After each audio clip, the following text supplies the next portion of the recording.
Hey guys, tonight's story starts with a squeaky ladder, a loaf of bread that counts as a proposal, and a crowd of neighbors pretending not to listen through the walls. Intimacy here isn't candlelit. It's clumsy, noisy, and supervised by livestock, with better judgment than the people involved. But before you get too cozy, take a second to gently tap that new hype button YouTube just added. It really does help little guys like me push through the algorithm, and take a second to like the video and subscribe. But only if you genuinely enjoy this strange little corner of quiet storytelling, and drop a comment with where you're listening from and what time it is for you. It's strangely comforting to know who else is drifting off with us around the world. Now get comfortable. Let the day melt away, and we'll drift back together into the quiet corners of the past. You arrive just after sunrise, when the village is still yawning and most of the livestock look hungover. A rooster attempts a half-hearted crow, thinks better of it, and waddles behind a trough. The mist curls between the cottages like it's hiding something, which, to be fair, it probably is. The place smells of wood smoke, wet wool, and suppressed curiosity. You nod to an old man with a bucket. He nods back, then immediately trips over his own goat. No one helps him. Not out of cruelty, but because dignity is scarce, and no one wants to share. Everything in this village leans slightly to the left. Buildings, fences, moral compasses. Even the church seems unsure of its alignment, slouching under the weight of too many confessions and not enough clarity. A sign near the well reads, "Do not," though whatever was meant to follow has been smudged into philosophical ambiguity. The baker's boy is already out, flour on his chin, whistling a tune that may or may not be obscene, depending on which grandmother you ask. You pass a bench near the market square, where 3 elderly women sit, swaddled in shawls and vague disapproval.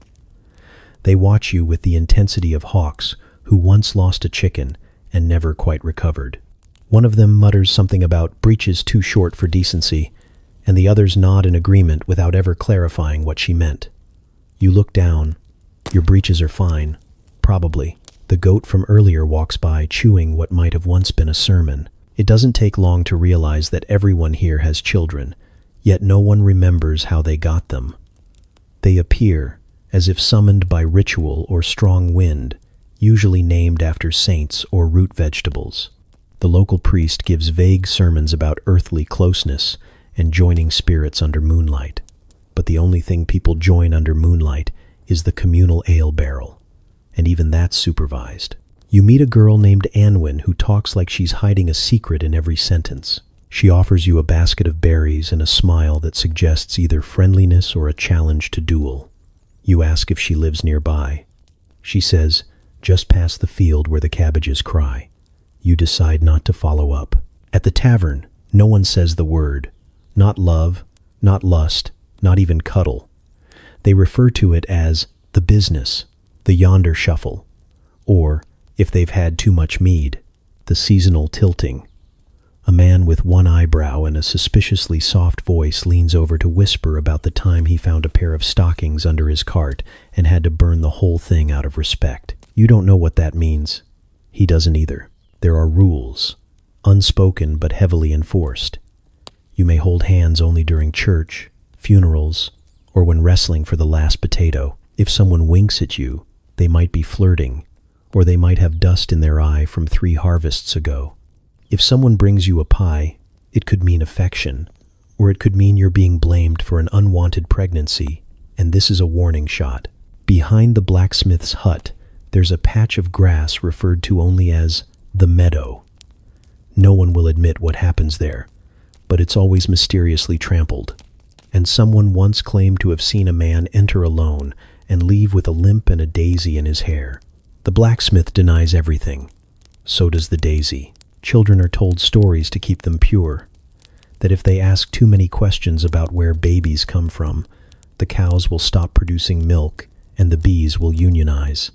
A boy once carved a heart into a tree and was made to scrub chamber pots for a fortnight, not because he'd done anything wrong, but because people thought he might soon. Romance is not forbidden. It's just considered tacky.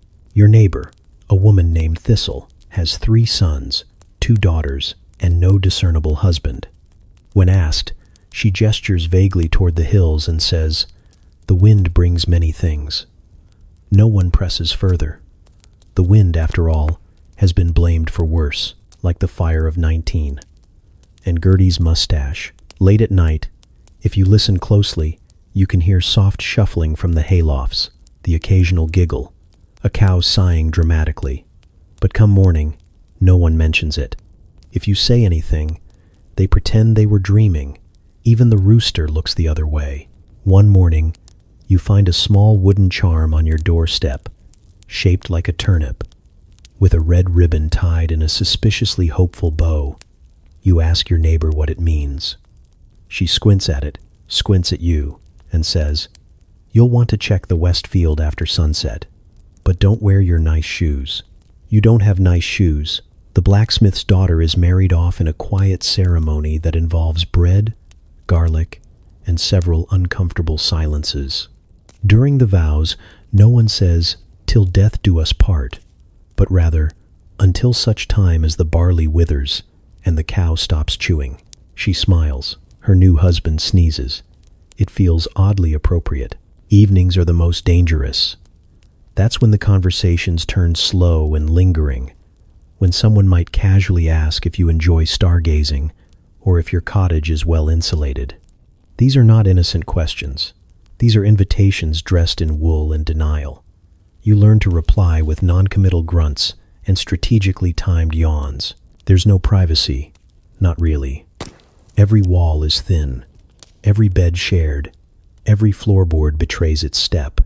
So people learn to be quiet or fast or unusually convincing with excuses involving ghosts, wind, or aggressive squirrels.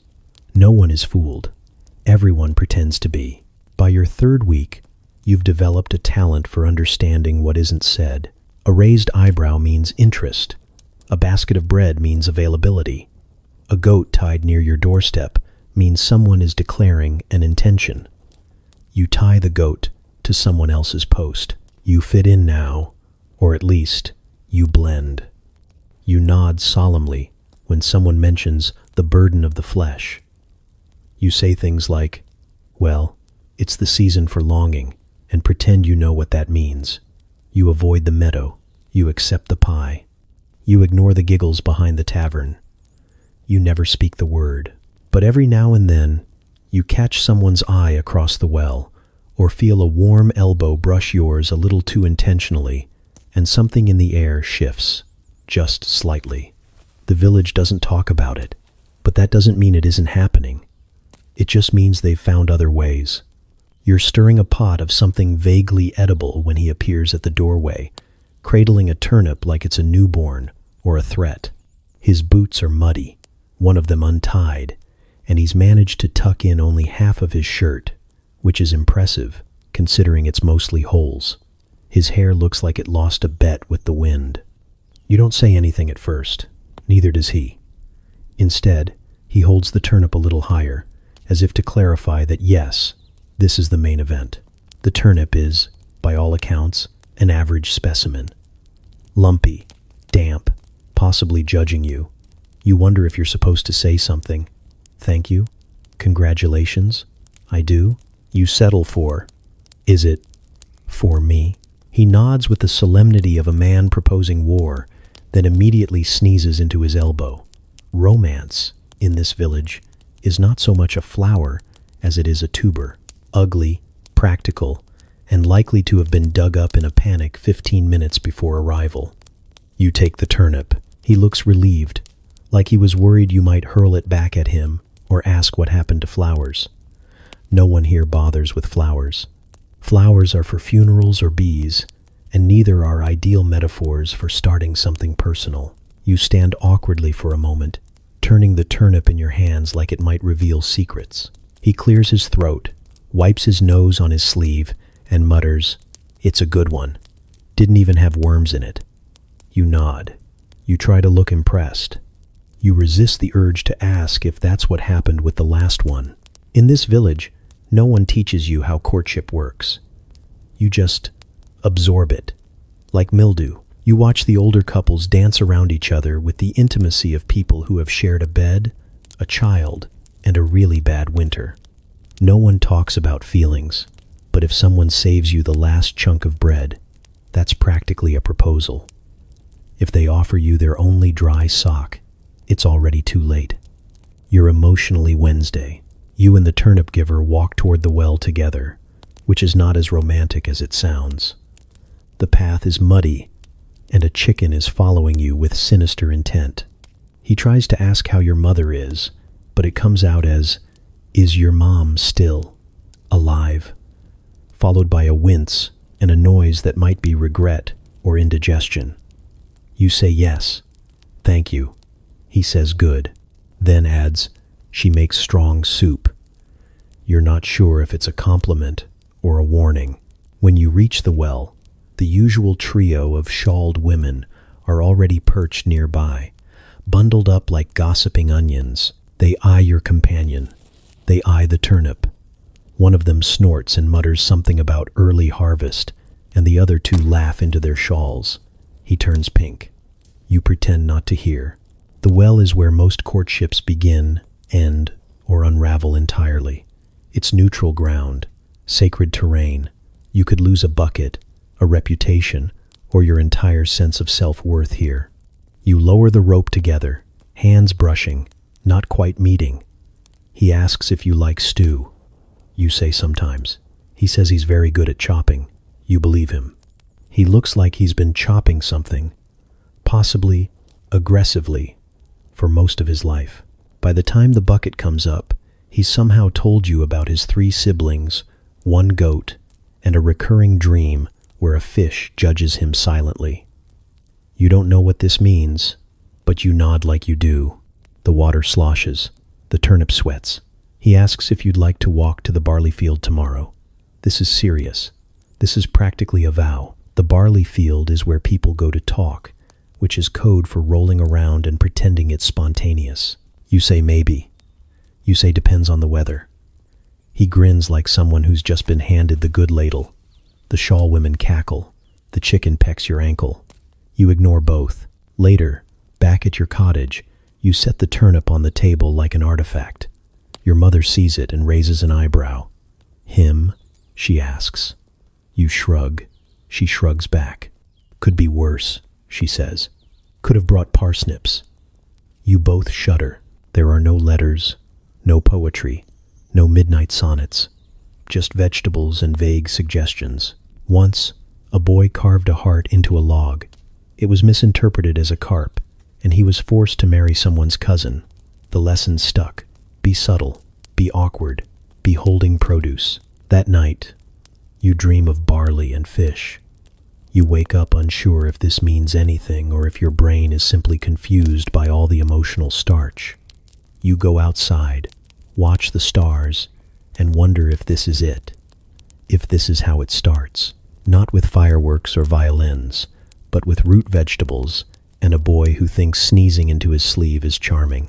Somewhere, not far off, someone is arguing with a cow. Someone else is giggling in a haystack. The world is muddled and itchy and strange, but the turnip is still on your table, and somehow, that feels like something. It starts with a smile, which is already suspicious. No one in the village smiles without an ulterior motive, especially not after sunset. He leans on the doorframe of the smokehouse with the casual confidence of someone who's recently learned how elbows work, and says, "Reckon you fancy a sit then?" You hesitate.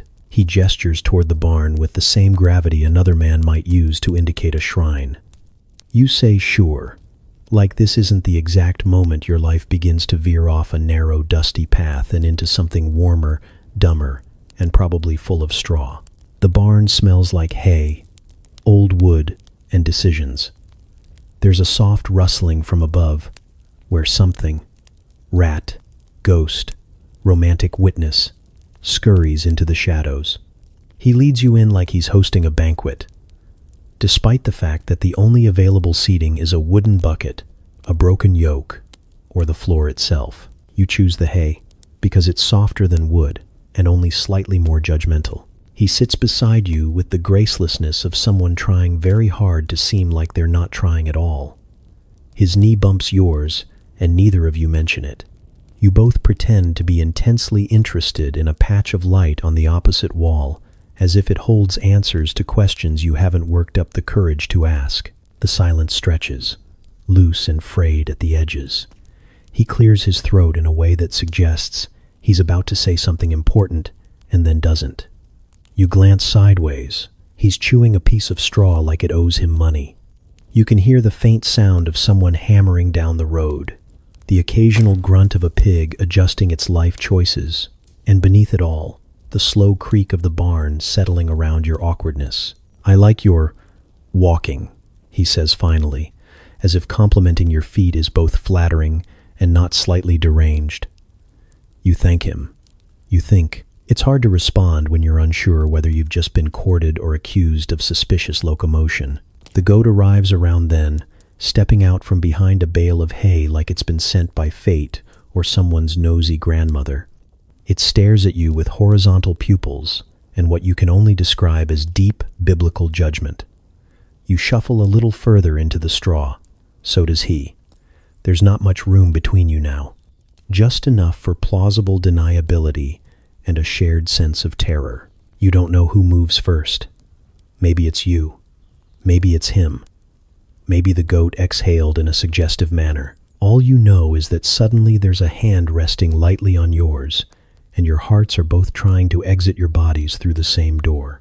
His hand is rough, warm, unsure. Yours is trembling in a way that could be nerves, excitement, or the beginnings of a hay allergy. He leans closer, and you wonder if you're about to be kissed or interrogated.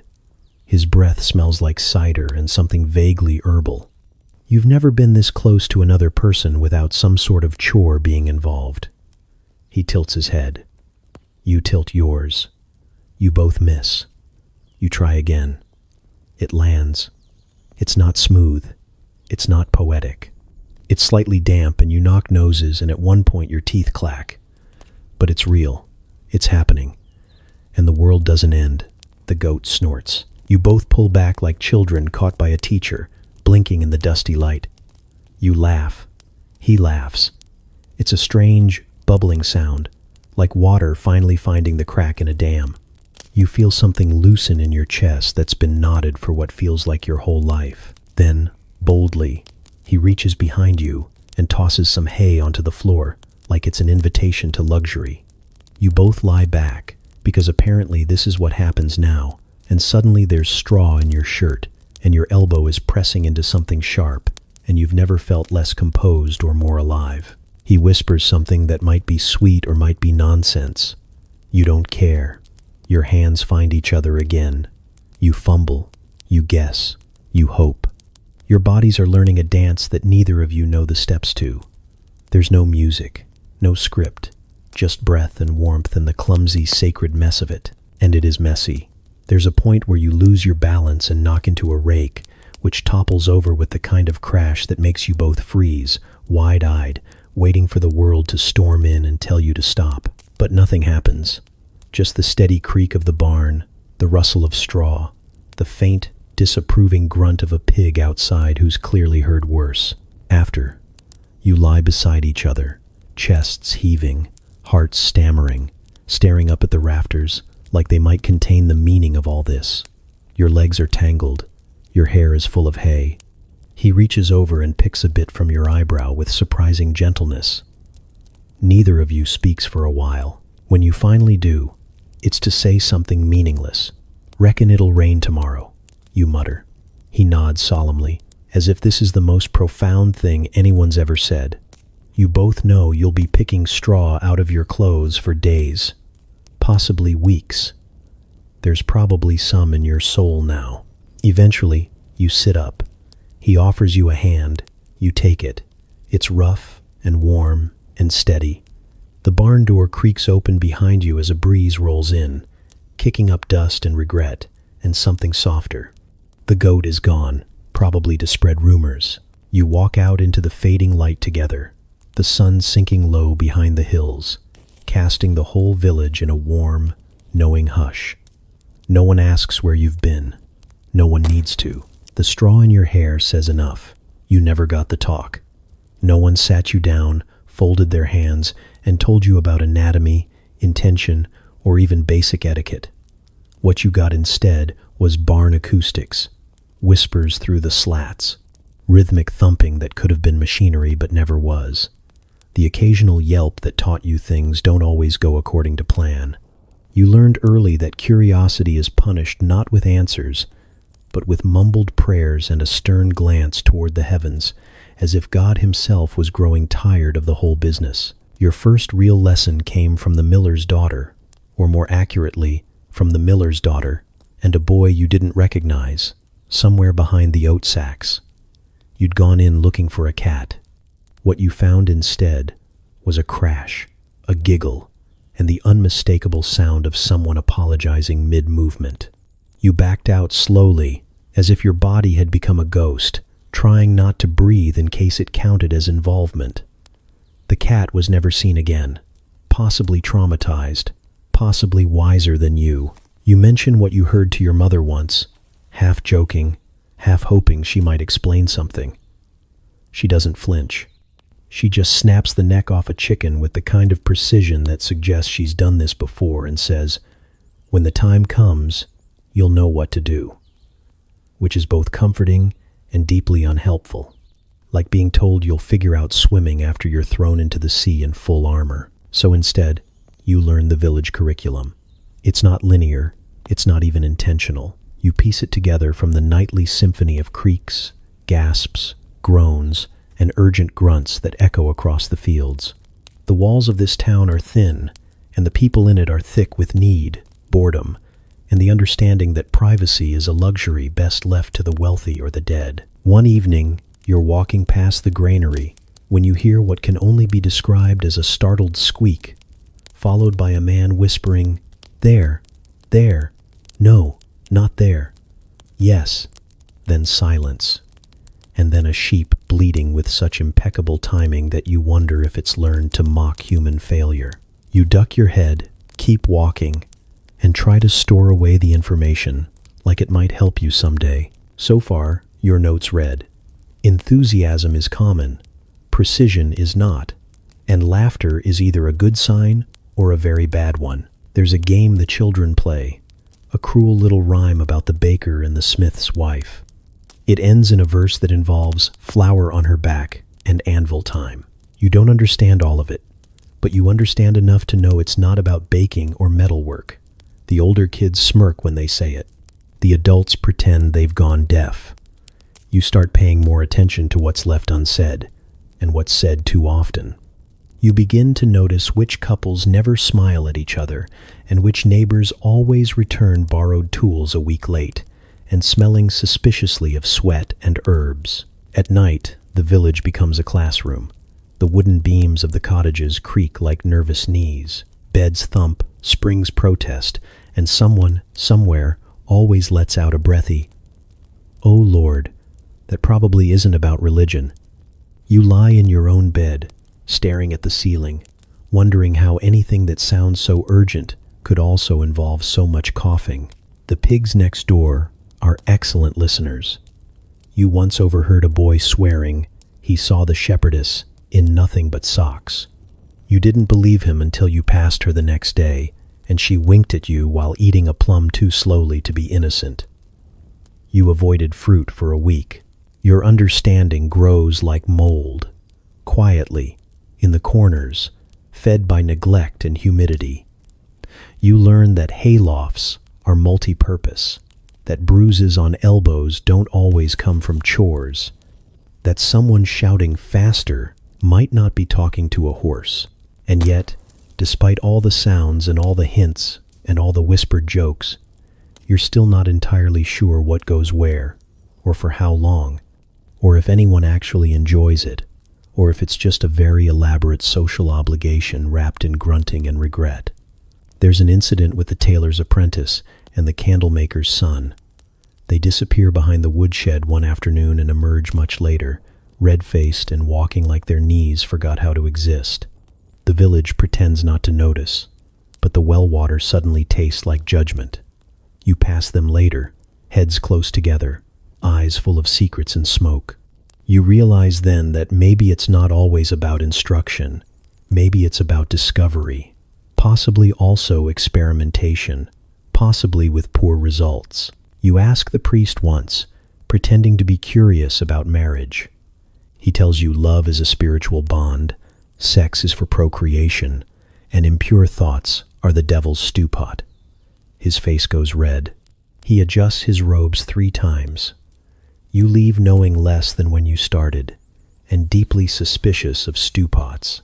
Eventually, you come to accept that no one's going to explain it to you properly, that the village has chosen mystery over clarity, sound over speech, vague metaphors over useful diagrams. Your education comes in glances, giggles, stains on borrowed cloaks, and the occasional misplaced undergarment flapping on a line like a warning flag. But then, one night, you hear a different sound. Not the usual frantic slaps and wheezes, but something slower, softer, a rhythm more like breathing than effort. You press your ear to the wall, expecting the usual chaos, and instead find something that feels kind. You can't see anything, but you can feel it in the way the boards hum gently, like a lullaby no one ever wrote down. There's a pause, a sigh, and then laughter. Real laughter. Not mocking or nervous, but the kind that says, "That was enough. That was good." And just like that, something clicks. You may not know everything yet. You may still flinch when a rooster crows at the wrong moment, or when someone offers you a turnip with too much eye contact. But in that moment, with your ear to the wall and your heart doing odd things in your chest, you finally understand one important thing. It's not always about how long it lasts. Sometimes it's about how real it feels. You don't plan it. No one does. That would imply intention, preparation, or even the faintest glimmer of useful advice, and you have exactly none of those things. What you have instead is a stomach full of nerves, a vague idea of what goes where based on barn noises and shadow puppetry, and someone beside you who looks equally terrified, which, you suppose, is the closest thing to compatibility available in your current tax bracket. It begins somewhere between the end of chores and the beginning of supper, in that strange hour where the world smells like damp wool and livestock, and everyone pretends they don't notice who's sneaking off with whom. You find yourselves in a storage hut with a single candle, half a sack of barley, and the kind of ambiance only rotting turnips can provide. There's hay, because of course there is. It cradles your limbs like judgment wrapped in splinters. They touch your arm first, not romantically, not confidently, more like someone testing bread dough to see if it's risen enough. You nod like you've done this before. They nod like they haven't, which is honest and oddly endearing. Then there's a moment, a brief, hovering pause, where neither of you moves, as if the gods might descend and shout, "Actually, no. Terrible idea. Go churn some butter instead." But the gods are mercifully distracted, probably by a war or a plague or someone inventing the loot, so nothing stops you, except your own awkward limbs. There's fumbling, there's apologizing. Someone elbows a bucket, and it makes a noise that can only be described as haunted pig. You both freeze, then laugh too loudly. You've passed the first test. Mutual humiliation. Clothes become the enemy. They're too tight, too knotted, too woolen to offer anything but resistance. There's a moment when you think about asking for help with your shirt ties but decide you'd rather die in them. Eventually, you both end up in various stages of undress that would confuse a tailor but might qualify as ready in the eyes of your ancestors, who did this sort of thing in caves and never complained once, probably because they died at 30. The actual act is less poetry and more math exam. There's pressure and hesitation, and at least one moment where you both stop to recalibrate. It's intense in the way that breaking a fence post with your bare hands might be intense, loud, messy, and immediately regretted. But it's also oddly quiet. Time sort of stutters. You forget who's breathing louder. You lose track of your own hands. Everything smells like dust and warm skin and a faint hint of panic. Then, quite suddenly, it's over. You don't know if you did it right. You're not even sure what right means. There's no applause, no mystical transformation. Just the two of you, half naked and half aware of how bizarre your hair looks, staring at the ceiling like it might file a complaint. You both lie there for a while, afraid to speak in case you break whatever strange spell has settled over the room. Then, without a word, they reach over, grab a handful of oatcakes from a basket, and hand you one like a peace offering. You eat it slowly. It tastes dry and judgmental. You chew it like it's your last meal and you've just committed a crime no one will name. Afterward, you return to the village like warriors returning from a battle no one asked them to fight. No one looks at you differently. No one asks questions, not even your closest friends. There is no ceremony, no whispered congratulations. Just the same chores waiting, the same chickens to shoe, the same bucket of water to carry back from the well. You half expect someone to pull you aside, to offer a nod or a knowing look, but the village moves on like nothing has changed. Maybe nothing has. Maybe this is just how it goes. A private moment swallowed whole by the endlessly hungry mouth of daily survival. At one point, an older woman offers you a piece of cheese and says, "Sleep well tonight," in a tone that might mean everything or nothing. You smile politely. You still have hay in your hair. That night, lying in your own bed, you stare at the ceiling again. Not the one from earlier, a less judgmental one. You replay everything in your mind, but it plays like a puppet show performed by drunk geese. Nothing fits where it should. No moment feels quite like the stories whispered by candlelight. But still, there's something there. A flicker, a warmth, a realization that you've crossed a threshold you didn't know existed. You expect to feel different. You expect to feel older, wiser, perhaps glowing with some ancient inner light. Instead, you mostly feel itchy and a little hungry. You eat another oatcake. This one's better. Or maybe you're just too tired to care. You curl up beneath your blanket, legs still sore in strange places, and think about all the things no one said. You think about how no one warned you that it might be quick, confusing, or that sometimes someone might sneeze halfway through and ruin the rhythm entirely. No one tells you that your first time might involve barn spiders and hay rashes and laughter so nervous it could power a windmill. But maybe that's the point. Maybe the first time isn't supposed to be perfect or profound. Maybe it's supposed to be exactly what it was.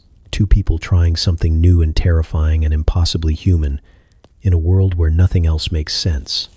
You fall asleep with straw in your socks, oatcake crumbs on your chest, and a faint smile you'll never explain. No one talks about the first time, but maybe, someday, you will. It starts with a squeak, not a dramatic one, just the casual, everyday squeak of leather shifting where it shouldn't. But in this village, even a mildly provocative squeak is a declaration of war. You're standing by the well when it happens, bucket in hand, perfectly positioned to witness what future generations will refer to with entirely too much drama as the incident of the belt buckle. The miller's apprentice, a boy with more ambition than good sense and a chin still figuring out its final shape, reaches across the flour sacks to adjust his belt. Or that's what he claims. Unfortunately, the belt sits precariously close to the bodice of May, the blacksmith's niece, who happens to be leaning forward at the exact moment his hand makes contact with something. It could have been innocent. It could have been a poorly timed attempt at fashion. It could have been the belt's fault entirely, as it's never fit quite right and has a long history of betraying him at social gatherings. But this is a village where one time a wink led to a cow being renamed Whore, so context is a luxury few can afford. May doesn't say anything. She just straightens up, blinks exactly once, and walks away with the kind of posture that suggests the earth itself should apologize. The apprentice, now visibly sweating, fumbles with his buckle like it might suddenly explode or reveal a hidden prophecy. A few people around the courtyard pretend they didn't see what they absolutely saw. A few others do the opposite and immediately begin drafting full-length oral sagas about it. By dusk, the entire town knows. By nightfall, there are at least 4 versions of the story. One includes nudity, 2 include fainting, and 1 involves a goat, who wasn't even in the vicinity but is apparently notorious enough to be inserted for flavor. You sit at supper listening to your aunt casually mention that the apprentice fondled her front bits, which is anatomically vague and alarmingly aggressive for someone who's never discussed human anatomy in her life. She stirs the stew with the same intensity she applies to gossip, and the two are often indistinguishable. The next day, the miller's wife is seen whispering furiously behind the bread stall. The blacksmith hammers unusually loud. May is nowhere to be found, which only makes the rumors grow teeth.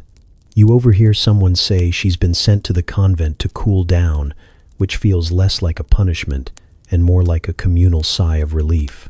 The apprentice tries to defend himself, of course. He goes around mumbling phrases like misunderstood positioning and belt malfunction, which only makes things worse because now people imagine scenarios far more interesting than reality could possibly provide. Someone starts calling him Sir Bucklehands, which sticks with alarming speed. By week's end, even the children have taken up the chant, turning it into a skipping rhyme that deeply confuses visiting merchants. You start to realize how fragile a reputation is here. It's not built on truth or even behavior, but proximity. A glance, a gesture, a touch that may or may not have happened. These are the bricks from which legacies are accidentally constructed and violently demolished. You think about how many hands brush against one another in the bakery line, how many sleeves catch on sleeves at market, and how any of it could be misread by the right pair of eyes fueled by the right amount of boredom. It's terrifying, and also a little thrilling. No one ever confirms what happened. May eventually returns, chin up, eyes steeled into something unbreakable. She wears a new bodice, one with a neckline that could kill a man at 20 paces. She doesn't speak of the incident. When someone asks her how the convent was, she simply replies, "Quiet," in a tone that could sharpen knives. The apprentice keeps his head down. Literally. You haven't seen his face in a week. He delivers flour like he's on the run from the law. His belt is now replaced by a rope, which feels both symbolic and practical. The village collectively decides not to forgive him, but also not to forget him, which is worse.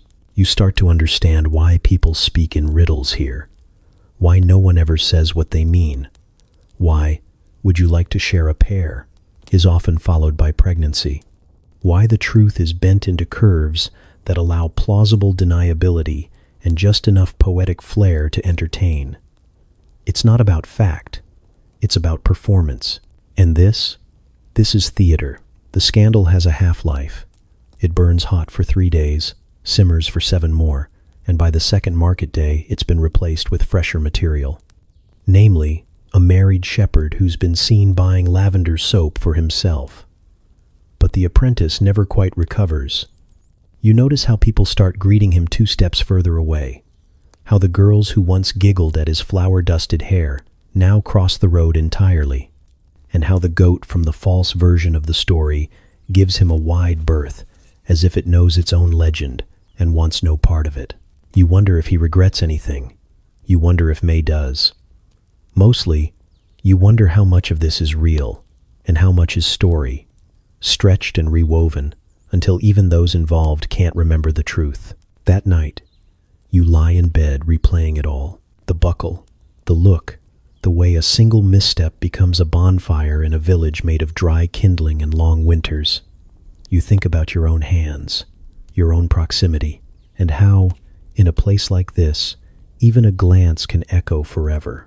The hut is smaller than you expect, and somehow larger on the inside, though not in any magical way. Just the sheer volume of dried plants and mysterious bundles hanging from the beams makes it feel like you've stepped into a well-seasoned closet. The air is thick with smoke, and the quiet suspicion that something in here is either curing or fermenting, possibly both. The local herb woman, known only as Grella, no surname, no title, just Grella, like a force of nature, sits by the fire, stirring a pot that bubbles menacingly. She doesn't look up when you enter. She doesn't need to. You've never actually spoken to her before. She exists on the outskirts of town, both geographically and emotionally, known for her ability to fix coughs, hex livestock, and make the priest stutter just by walking past him. Some say she's a witch. Others say she's a widow who got tired of conversation. You suspect the truth is somewhere in between and held together with twine. You shift your weight on the dirt floor, waiting to be acknowledged, but Grella just grunts and points to a stool that looks like it lost a fight with a boar. You sit. It creaks ominously. The entire room smells like wet bark and consequences. Without asking, she ladles a thick liquid into a chipped mug and hands it to you. It's a muted green color, the exact shade of envy mixed with moss, and it steams like it has opinions. You hold it with both hands, partly for warmth, partly in case it tries to escape. It smells like regret, rosemary, and something faintly metallic, like someone boiled a horseshoe for flavor. You say, "Is this the potion?" Because no one has taught you the official vocabulary. And she nods once, sharply, as if to say, "Yes, and don't ask stupid questions in my house. You've heard about this tea." Whispers passed between women who look over their shoulders before speaking. Sometimes it's called moonbane. Sometimes it's just called the thing for when you need, you know. They never say more than that, but everyone knows what it means. The idea is that if you drink it quickly enough, after certain kinds of events, it might stop certain kinds of consequences from growing inside you and eventually demanding shoes. You don't know how it works. No one does. That's the unspoken rule. Don't ask, don't analyze, just drink and pray. You take a sip. It's worse than expected. It tastes like someone punished a salad, like boiled pennies and forest floor. You try not to grimace, but Grella sees it anyway and lets out a dry chuckle that could desiccate fruit.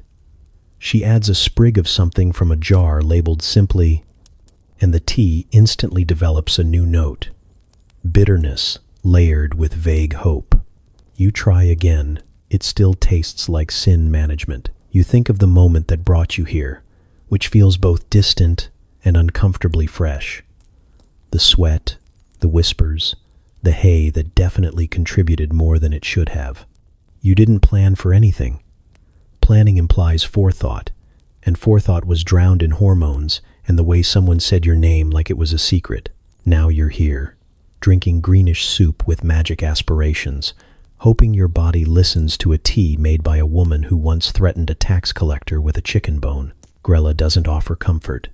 She offers root vegetables and occasionally a story about someone who didn't listen to her and now walks with a limp and 3 children. You try to ask a question, something about how effective this really is, but she just raises a brow and says, "It helps. Most times." Then she squints at you like you're the least interesting puzzle she's solved today and adds, "But don't let it happen again. You're not a goose." You're not entirely sure what that means, but you nod as if you do. You finish the mug. She gives you a second, because apparently the dosage is until you question your choices. This one has something floating in it that might be a twig or might be the toe of a newt. You drink it anyway. By now, you've made peace with whatever internal damage this might cause. You suspect the alternative would cause more. On your way out, she hands you a pouch of dried leaves and mumbles something that might be a blessing or a threat. You say thank you, because manners still apply even when you're possibly ingesting a potion with a 50-50 track record. Outside, the air feels clearer, colder. You breathe deeply, trying to rid your tongue of the lingering taste of boiled uncertainty. No one sees you leave. That's how this works. You came at dusk for a reason. Everyone knows about the tea, but no one admits it. It's like the village itself has agreed that if you don't speak the name of a thing, it becomes less real, more manageable, like grief, or farts, or the local tax law. You walk home slowly, stomach bubbling with what you hope is effectiveness and not gastrointestinal betrayal. You pass the same people who would clutch their pearls if you so much as mentioned Grella by name. You wonder how many of them have made the same walk, how many faces have worn the same quiet panic, the same fragile relief, the same internal chant of please work, please work, please work. Back home, you lie down on your straw mattress, curled slightly, as if guarding your midsection with your spine. You close your eyes and try not to think of outcomes. You try not to think of anything at all. The taste still lingers, like memory and misfortune. You feel something shift inside, not pain, not peace, just motion, like your body deciding its own verdict. There's no ceremony, no sign, just time, waiting, and the knowledge that the village will never ask how it went. They'll look at your belly in the coming months, searching for hints, and if nothing changes, they'll pretend it never happened.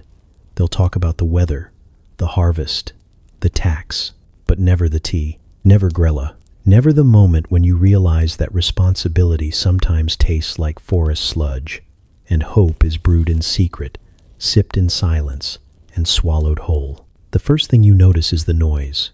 It's not screaming exactly, though there's some of that, but a kind of ongoing, low-level chaos, like a tavern brawl being acted out entirely by people under 3 feet tall.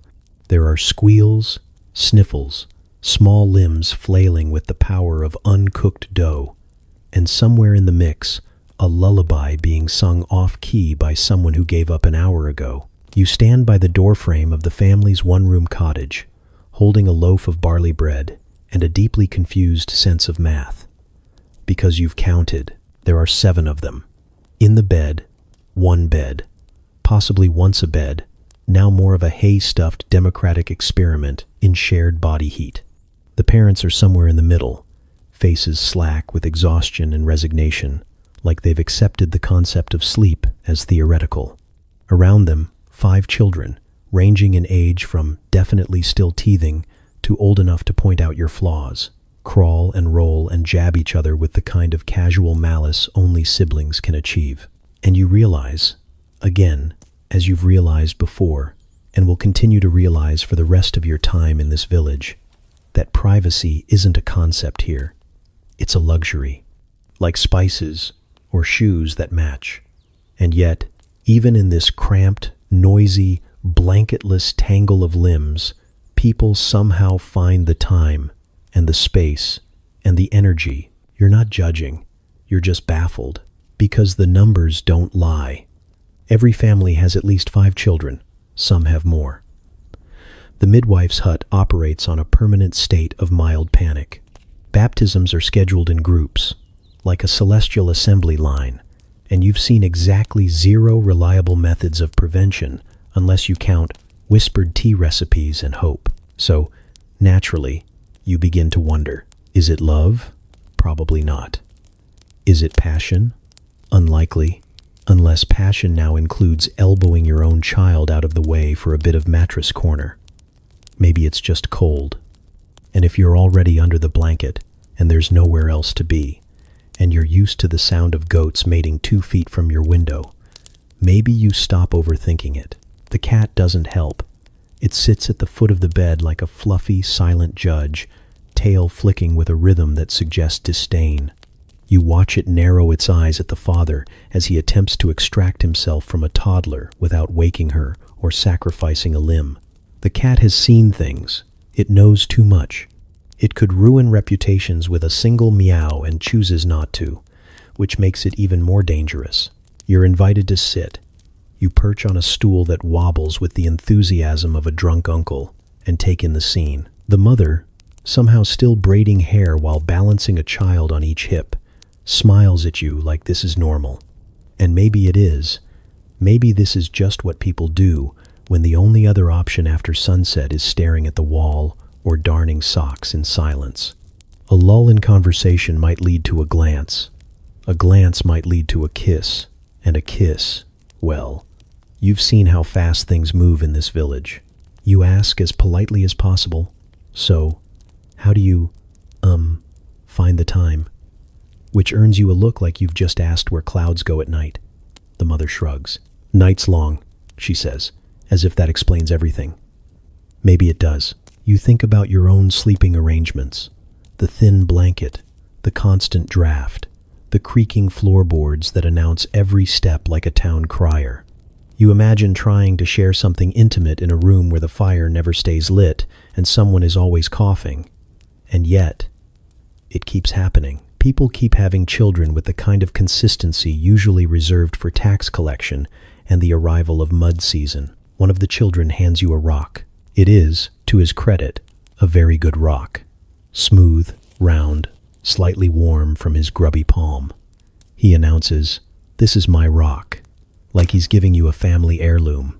You thank him. Another child immediately bursts into tears because it was her rock, obviously. And now the noise returns to its usual symphony of chaos and betrayal. The father leans over and mutters, "We used to think we'd just have one." You blink. He nods solemnly. One turned into two. Two turned into four. There's a pause. We don't talk about the fifth. You don't ask. You just nod, like that's a perfectly logical statement. In this village, it probably is. By the time you leave, your bread offering is half devoured, and you've been hugged by at least 3 children and licked by one of them. You're not sure which. You step outside into the cool evening air, trying to process what you've seen. Behind you, the door closes, and the sounds continue. Laughter, yelling, a lullaby that's somehow still off-key. The cat watches you from the windowsill with a look that says, "You'll be next." And maybe it's right. Maybe it's not about desire or romance or even boredom. Maybe it's about survival, about warmth, about carving something tender out of the endless labor and muck.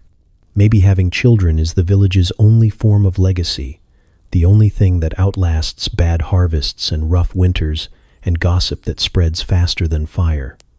You walk past another cottage and see a similar scene. 2 parents, 4 kids, one corner of the bed claimed by a dog with abandonment issues. Same setup, different names. You pass the midwife's hut. There's a line already forming. You pass the tavern. Someone jokes about the next one being twins. And as you head home, you realize that in a place where life is short, uncertain, and made mostly of mud and barley, maybe making more life isn't just a habit. Maybe it's hope. Or maybe they just really, really hate sleeping alone. You sit in the pew, ankles stiff, back straight, and soul allegedly in danger. The church smells like beeswax, wet wool, and old secrets, which feels appropriate given what's about to unfold. Father Aldrich steps up to the pulpit with the weariness of a man who's had to give this particular sermon far too many times without ever naming the thing it's actually about. He adjusts his robe, clears his throat like it owes him something, and begins. "Brothers and sisters," he says, "the path of righteousness is narrow and can be quite slippery when damp." You are immediately alert. He pauses, as if realizing that was not the metaphor to open with, then moves on, eyes darting nervously across the congregation like he's hoping someone will interrupt and fake a seizure. No one does. You glance around. The baker's wife sits 2 rows up, with her hands folded so tightly they've turned purple. The shepherd boy, who definitely did something scandalous behind the granary last week, stares at the ceiling like he's just remembered clouds exist. Your own aunt sits beside you, muttering prayers under her breath with the enthusiasm of someone trying to drown out a conversation they're dying to hear. Father Aldrich continues, valiantly. There is a temptation, like a flame near dry hay. It seems small, flickering, harmless. His voice rises slightly, a beat of drama, but left unchecked, it can consume the entire barn. A sharp cough from the back. Someone whispers, "That actually happened last spring." He ignores them. "We must guard our bundles of firewood," he says, "lest the devil spark his mischief in our midst." He blinks rapidly, as if he's not entirely sure where the metaphor ends or what the firewood represents anymore. You start trying to decode it, but give up somewhere between bundles and mischief. It could mean anything. It probably means everything. Lust, he finally says, whispering it like the word might crawl out and bite someone. The word lands in the room with the grace of a dropped sausage. It's the first time he's said it outright, and the effect is immediate. People shift, cough, pretend to adjust cloaks. One woman gasps so softly it sounds like a breeze being politely scandalized. He backpedals instantly. Or, rather, desire that is not holy. That which separates the soul from the Lord's clean laundry line. You're certain that isn't a phrase from Scripture. The sermon continues, winding through increasingly unrelated metaphors. There is a story about a sheep who wandered too far from the flock and was ensnared by wild oats. There's something about a man who let his loaf rise too eagerly, and you are now certain that the bread metaphors are getting out of hand. At one point, he warns against inappropriate kneading, and your mind shuts down entirely for self-defense. What's worse is that no one else seems fazed. The villagers nod solemnly, as if they're absorbing a profound lesson and not being subjected to one man's struggle to warn against carnal urges, using only kitchen terminology and agricultural disasters. You wonder if they're all pretending to understand, the way you do when someone starts describing the tax codes, or if they've just heard this so many times they've learned to translate. He finishes with a plea for purity that sounds more like a cry for help and a reminder to confess regularly, especially after moments of passionate error. His eyes land briefly on the blacksmith's daughter, who visibly flinches. You remember the hay pile of last month and realize this entire sermon might be subtweeting half the congregation. After the final hymn, something mournful involving lambs, obviously, you file out into the cold sunlight, brain buzzing with questions. You pull aside your cousin, who seems less traumatized than you, and ask, "Did any of that make sense to you?" She shrugs. "Not really. I think the bread meant genitals." You nod slowly, as if that helps. Behind you, Father Aldrich shakes hands with villagers, offering blessings with the dead-eyed smile of someone who's used up all his good metaphors for the year. You catch the eye of the miller's apprentice, who mouths the word loaf at you and immediately breaks into silent laughter. You vow to never look at dough the same way again. Later, around the communal fire, the sermon gets rehashed, distorted, and expanded, until someone swears Father Aldrich once said that unclean thoughts cause milk to sour. Someone else claims that lust is why it rained on St. Winifred's Day. Your great-uncle leans in and mutters, when he says gather the sheaves, he means thighs, which sends you into an existential spiral from which you may never recover.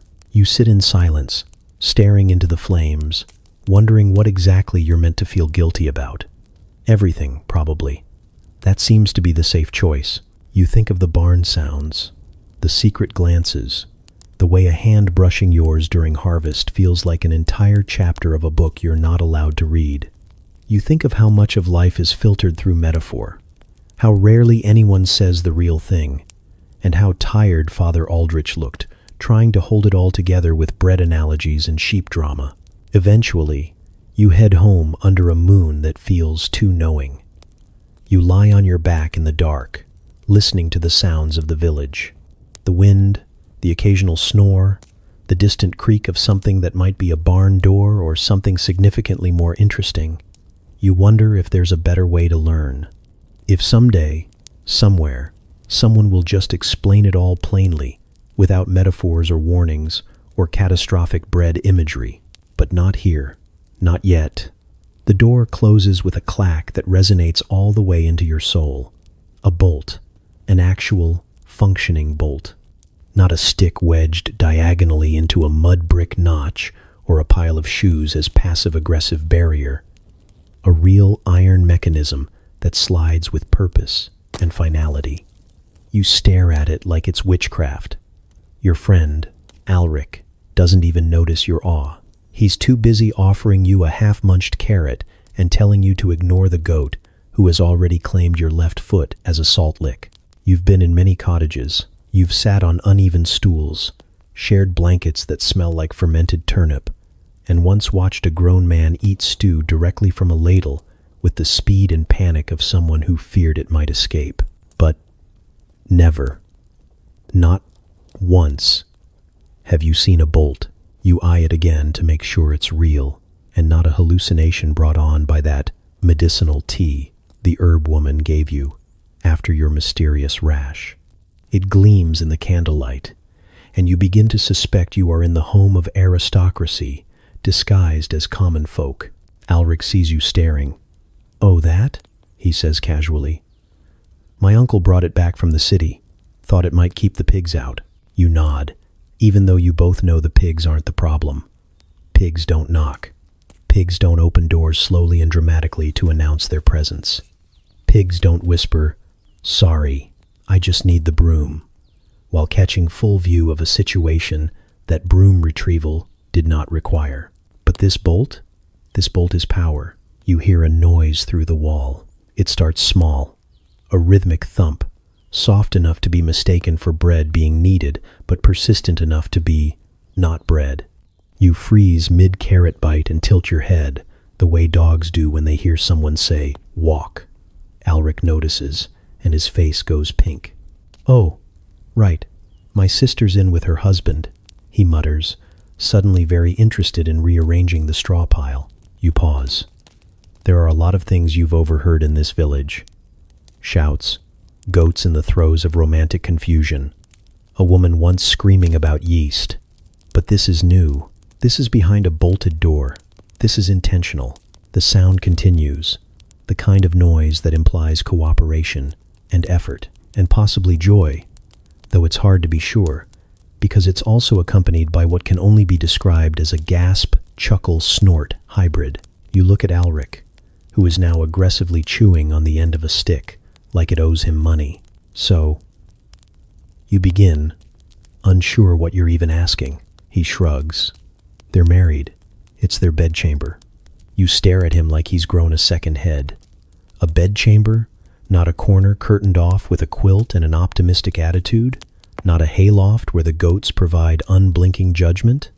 An actual space, separated by a wall, with a door that bolts from the inside? You begin to doubt everything you've ever known. The noise becomes more enthusiastic. You pretend to sneeze.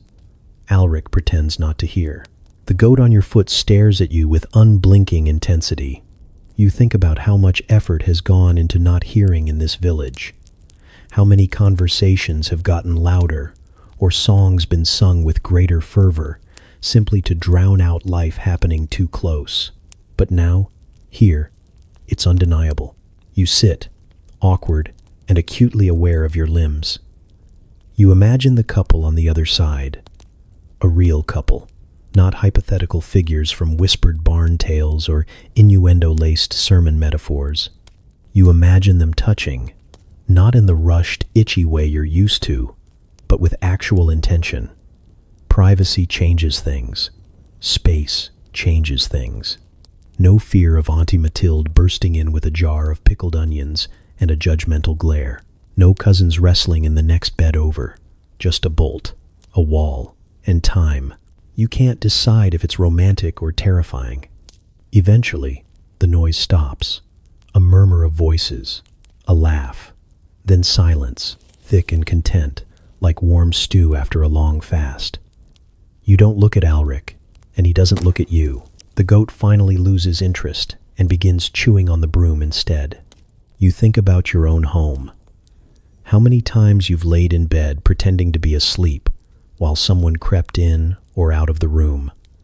How nothing is ever really private, just temporarily obscured. And how somehow, despite the lack of space or locks or even personal belongings, life keeps happening. Loudly, inelegantly, unavoidably. Alric breaks the silence. Want to go outside? You nod too quickly. You escape into the open air like a monk fleeing temptation. Except instead of temptation, it's the uncomfortable realization that doors can be more than a suggestion. You sit on the fence and stare at the stars, which don't have bolts and can't be blamed for anything. Alric hands you a crust of bread. You eat it without thinking, chewing through your thoughts like a cud-chewing cow of confusion. You think it's always like that? You ask finally, Because you can't not, he snorts. Doubt it. Sometimes there's yelling. Last week he knocked over the candle and she threatened to shave his head. You nod. That feels more familiar, but still. That bolt, that room, the idea that someone, somewhere, could choose when to be alone together. Not just hope for it, or bargain with the weather, or pray the chickens stay asleep. That's a kind of wealth no one talks about. Not gold, not land, just the luxury of a locked door. You wonder what you'd do with one. Would it be used for passion, privacy, or just a nap without someone's elbow in your ribs? Probably all three. You head home eventually, through dark paths and damp grass, past windows glowing faintly with firelight, and the muffled sounds of families trying to live and love and laugh all in the same 12 square feet. You reach your door, unbolt the stick wedged between it and the dirt, and step inside. Your cousin is already asleep on the floor. Your uncle snores beside the hearth. You slip under the blanket, careful not to disturb anyone, and close your eyes. And just before sleep takes you, you imagine a bolt. A real one, smooth and cold and powerful. And the silence that might follow. The sock is the first to go. It slips from your hand mid-squeeze and begins its slow, tragic journey down the muddy river like a tiny woolen ship setting sail into a sea of missed chances.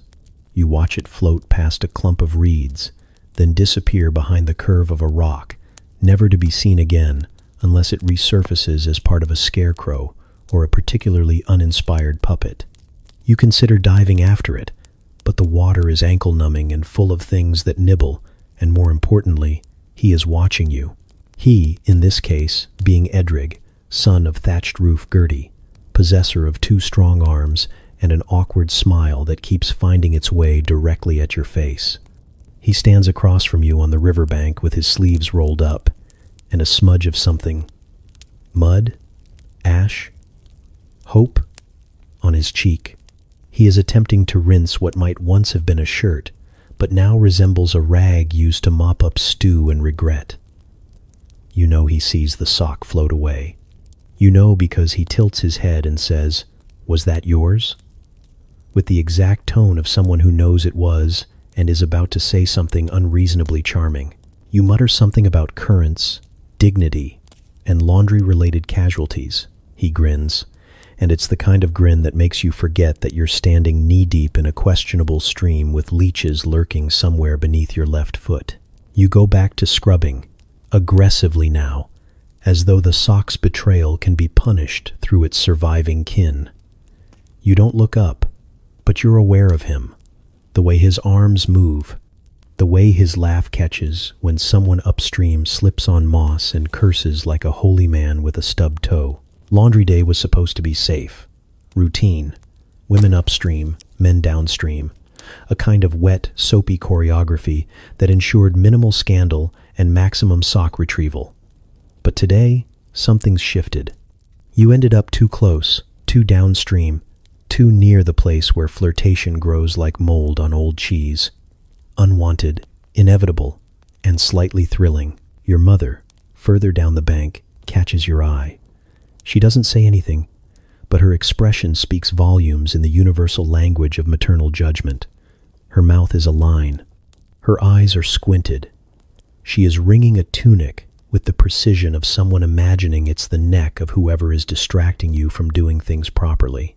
You attempt to act normal, which in this context means splashing yourself in the face with soap-scented water and dropping a second sock. This one lands directly on Edrig's foot. He blinks down at it, then back at you.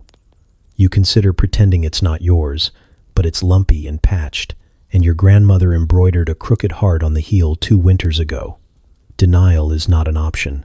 He bends down, picks it up, and walks over. The river is shallow here, but the distance between you feels perilous. He steps closer, slowly, like he's worried you'll bolt into the woods or call down divine wrath. You don't. Mostly because you are frozen in a complex stew of embarrassment, curiosity, and whatever emotion involves sweating behind the knees. He holds out the sock. You reach for it. Your fingers touch. You both look at your hands like they've just brokered a treaty between rival kingdoms. It's just a sock. It's always just a sock. Until it's not. I think it likes me, he says. You snort. Actually snort. The kind that echoes off the water and makes a goose honk in solidarity somewhere upstream. You want to sink into the river and let the current carry you away, preferably to a time before he saw your laundry, your blush, or the unfortunate splash mark on your hem that looks vaguely like a pig. But he smiles again, less awkward this time, and it's worse somehow because now you're charmed. You, genuinely charmed. By a boy holding your soggy heart-heel sock like it's a relic. Your mother sighs loud enough to part clouds. He doesn't hand the sock back immediately. He just looks at it, then at you, then at the water, then back at you. We could, walk. After. After what? You ask, because apparently the ability to flirt back has fled your body along with your balance. After laundry. He glances at your mother. When we're not supervised by wrath and a headscarf, you cover a laugh with your sleeve. Maybe, that's it. Not a declaration, not a promise, just a maybe. But it hangs in the air like a spark over dry hay. Not quite a fire, but almost. You take the sock. He goes back to his side. You go back to pretending your blood isn't boiling. Your mother mutters something about temptresses and wet feet. The sky stays mercifully cloudy so no one can see your face clearly. Later, you pack up the basket. Lighter than it should be, because the sock you never retrieved is halfway to the next village by now. You walk past Edrig on your way home. He doesn't say anything. He just grins again. You look ahead, dignity reassembled, posture stiff, heart racing like a badly trained hunting dog. The sock dries on the line that evening, crooked heart blinking at you like it knows what it did. Your mother says nothing. Your aunt mentions that laundry day is turning into a den of impropriety and someone should bring back public shaming stocks. You nod, pretend to agree, and don't meet her eyes. You go to bed with the faint sound of the river in your ears and the feeling of his fingers just brushing yours, still lingering like warmth in your palms. You dream of laundry lines and bolts on doors and what might happen after. After laundry. After maybe. After all. You time your escape like a thief planning a heist. The sun has dipped just far enough behind the trees to give you cover, but not so far that it's suspicious. Suspicious is when you disappear in full dark, like the time Marta went to fetch turnips after moonrise and came back without turnips, a visible hickey, and a new limp. You don't want that kind of attention.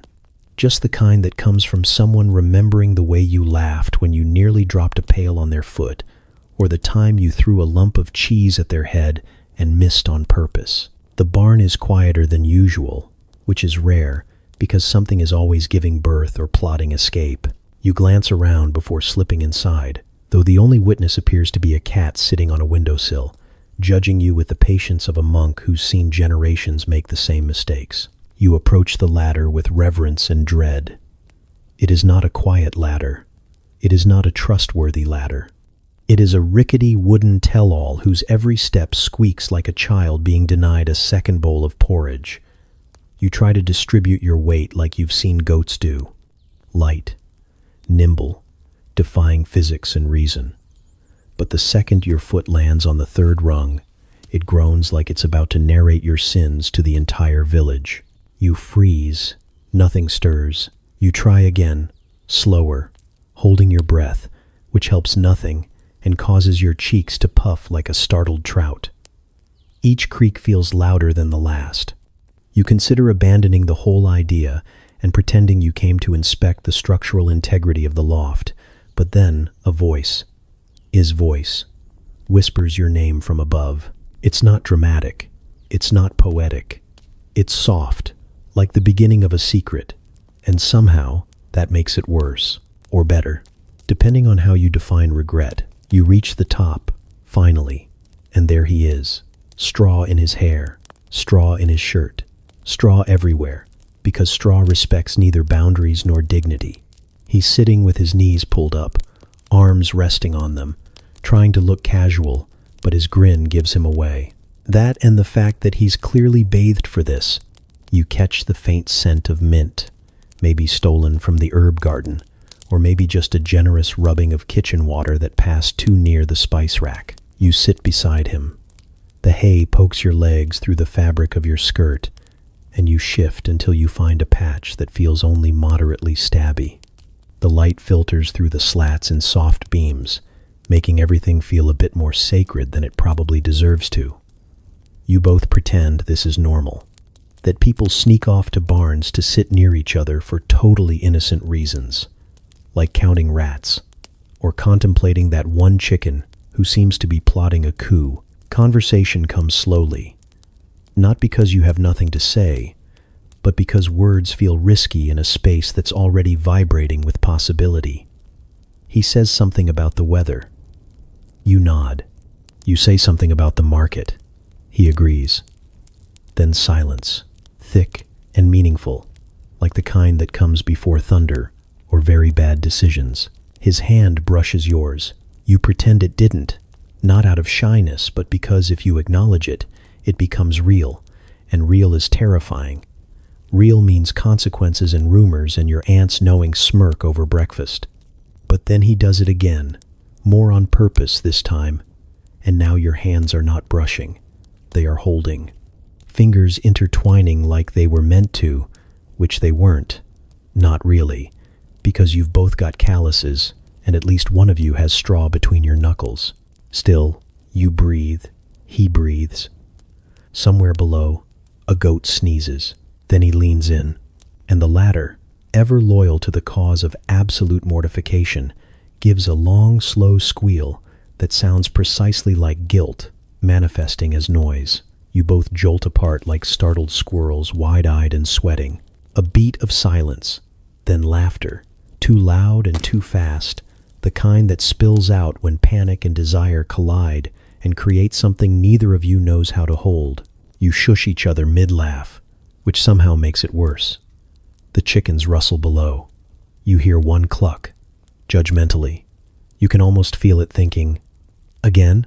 Really?" You look at him, and he looks at you.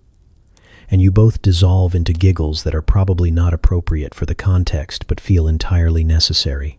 When it settles, you sit closer, shoulder to shoulder. No bold moves, no dramatic declarations. Just quiet, warm closeness in the middle of a barn that smells like animals, old wood, and something beginning.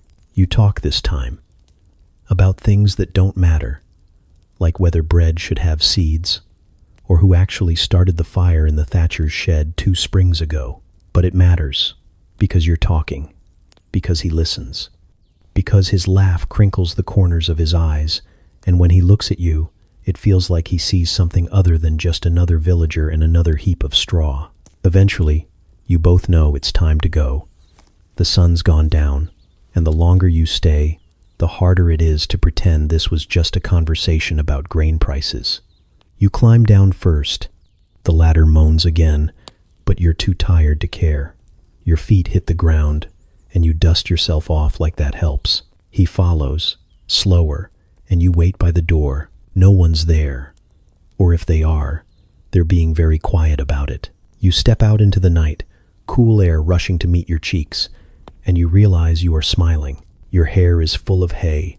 Your skirt has a rip. You smell like barn. And somehow, you've never felt more like yourself. Behind you, the ladder groans once more. You close the barn door and bolt it, not for secrecy, but for memory. The well women are there before the sun finishes stretching.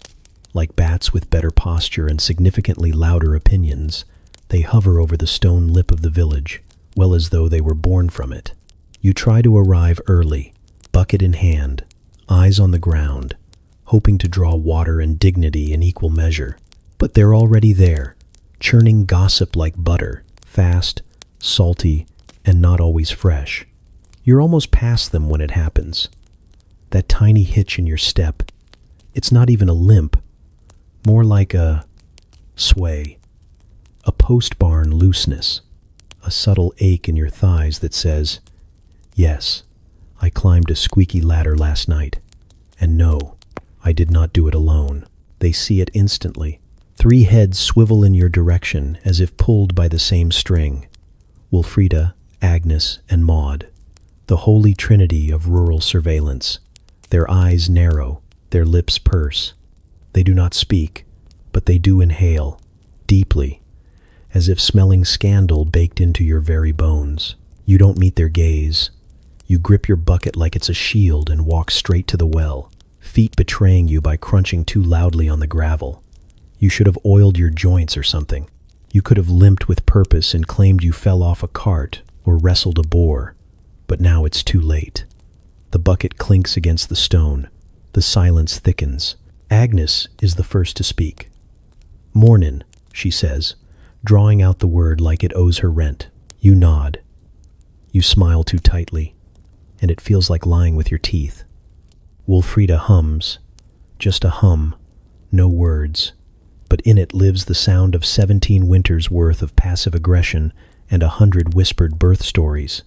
You look up. Mistake.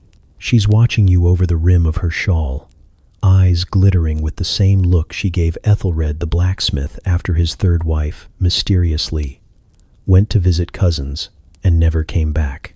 Well, youth will be youth, Maud mutters, pretending to inspect her rope, and sin will be visible. You drop your bucket. It clatters, splashing water and shame across your boots. The sound is deafening in the still morning. Behind you, Wilfrida wheezes. You realize with horror that she is laughing. A low, creaky barn door kind of laugh. The sound of a woman who has seen it all and lived to retell it with creative exaggeration. You scramble for your bucket, cheeks blazing hotter than midsummer bread ovens. But your fingers are clumsy, and the handle slips again. More laughter. Agnes now, a high-pitched snort. Maud just clucks her tongue and says, "Careful now. Looks like someone's hips are sore." You want to melt into the ground, or fake a sudden plague, or claim demonic possession. Anything but stand here like a guilty loaf, while three ancient women perform a full-body post-mortem of your night, based solely on how awkwardly you're walking, and the slightly too happy expression you forgot to wipe off your face. They don't ask questions directly. That would be too merciful. Instead, they speak in metaphors and parables, as if morality is best served with a side of dramatic flair. "Back in my day," Agnes says, drawing up her pail slowly, "we kept our straw in the barn, not in our skirts." "You're assuming she made it to the straw," Wilfrida counters. "Could have been just the loft floor, sawdust and a prayer." Maud says, eyes twinkling. "Hope she prayed hard." You clutch your bucket, like it might save you from drowning in this soup of innuendo. You want to argue. You want to say it's none of their business. You want to remind them that they've each got more children than teeth and fewer wedding rings than sons. But you don't, because you know how this works. The well is not just for water. It is for stories. It is where secrets get strained, sifted, and served up with morning dew and a generous helping of judgment. You came here thinking you could outwalk gossip. You were wrong. Still, something in you straightens. Not much, just enough. You hoist your full bucket with a grunt, square your shoulders, and prepare to walk past them. Their eyes follow. You feel like a roasted goose in a market stall, but then Wilfrida leans in, stage whispers. "Was it the miller's boy? Or that ginger one from the next hamlet? The one with the teeth?" Your eyebrows rise, despite yourself. "Definitely not the one with the teeth," you say before you can stop. A pause, then Maud howls, not a laugh, a proper howl, like a witch in the woods or a pig discovering soap. Agnes slaps her knee. Wilfrida fans herself with her bonnet. For a second, just one. You're not the subject of the story. You're the teller. "Careful," you say, as you step past, "or you'll miss your own buckets." There's a note of velment. They keep cackling, louder now, louder than they need to. You know they'll embellish the tale by supper. By then, you'll have 3 lovers, a barn key hidden in your corset, and probably an elopement planned. But for now, you walk away with your pail full, your spine straight, and your shame manageable. Behind you, someone says, "Young bones." They bounce back fast. You don't turn around. You keep walking, and you let them talk. You find it tucked beneath the turnip basket, half hidden like shame or someone's third child. At first, you think it's just a stick, because it is, technically. But then you see the marks. Not the usual worm grooves or splinters from aggressive whittling, but careful, deliberate scratches. One heart, slightly uneven. One symbol that might be a bird or a very optimistic eel. You hold it in your palm like it's spun gold, even though it pokes your thumb and smells faintly of dog. This is your love letter. You try not to smile. Smiling makes things real. And reality, in this village, is followed by consequences, sermons, and your grandmother's frown that could curdle fresh cream. Still, it's hard not to feel something stir in your chest. Affection, amusement, mild confusion about whether the second symbol means yours forever or meet me by the fish pond. You stash it in your apron, tucked next to a bit of stale bread and a beetle you hope didn't notice. You tell yourself it's just a silly thing, a joke, boys and their wood. But later, you pull it out again, trace the carvings with your nail, and feel something that might be longing or indigestion. This is courtship. Not roses, not poetry, just sharpened sticks and boldness poorly disguised as subtlety. He doesn't hand them to you. That would be too obvious, too direct. Instead, you find them like clues in a very slow scavenger hunt, where the prize might be romance or possibly tetanus. One day, it's a stone with your initials scratched beside his. Another, it's a piece of bark, shaped like a heart, jammed into the crack of your door so hard it chips the frame. Once, he gives you a dirt pattern, not flowers, just a drawing in the mud, using his foot and too much confidence. The design is a mystery. Could be a squirrel. Could be an anatomically incorrect guess at a woman. Either way, you blush. Not because it's good, but because someone tried. Someone risked looking foolish to say something without saying it. No one speaks of it, of course. That would ruin everything. If you brought up the stick, he'd pretend it was for the dog. If you mentioned the dirt squirrel, he'd claim he was stomping a beetle. But when you pass him in the field, he looks at you with a kind of pride, usually reserved for new calves or very symmetrical loaves. And that's enough. You start a collection, hidden under your straw mattress, in a crevice behind the chimney, even inside an old boot you've convinced your mother is now for special storage. Each stick, stone, and scrawled mystery becomes a language. A secret alphabet shared only between you and someone who can't spell but can carve a mean fish shape. One day, he gets ambitious. You find a wooden spoon in your wash basin. Not new, not even clean, but it has your name. Well, most of your name, carved into the handle. The E is backwards, and he's added a flower that looks like it lost a fight. You nearly drop it in the pig slop from sheer affection. You wear it in your belt like a relic until your aunt sees it. She raises one eyebrow, the way she did when she found your cousin kissing the ale boy behind the stables. "New spoon?"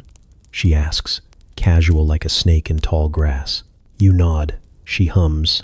Later that night, she's sitting by the fire, peeling apples with a knife that could also serve in minor surgery.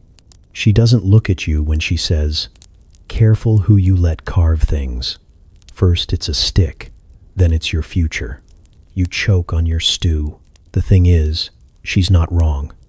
Carved wood is serious. In a place where no one writes, and paper's more rare than rain in midsummer, this is as close as you get to vows, or at least heavy implication. Your mother says nothing, but the next day your chores mysteriously double. The spoon disappears. You mourn it quietly, then find it again 3 days later in the chicken coop, reeking of indignation and poultry. You clean it and hide it better. He switches to stones after that. You find one shaped like a heart with what looks like a dagger through it. Or maybe it's just cracked. Still, You press it to your lips like a knight's token before battle, even if it tastes like dirt and questionable intent. Sometimes, you wonder what these messages mean to him, if he worries over them, if he picks the smoothest stick, sits under a tree, and carves with his tongue poking out in concentration, or if he grabs the first twig he sees and jabs it with a nail because he's too nervous to speak. Either way, it feels like something true. You start leaving things too. A berry on his doorstep, a sprig of mint tucked into the hem of his tunic when he's not looking. One time, you scratch his name into the edge of a log by the river and cover it with moss. You don't know if he'll find it. You don't know if he's looking, but it feels important. Then, one day, you get nothing. No stick, no stone, not even a misshapen dirt flower. You pretend it doesn't bother you. You kick the mud too hard. You scowl at the pigs. You shout at your brother for breathing too loudly. But inside, something curls. Something small and tender and afraid it was all a game. That maybe the spoon was just a spoon and the squirrel was just a squirrel. Then you find it, behind the shed, nailed to the post.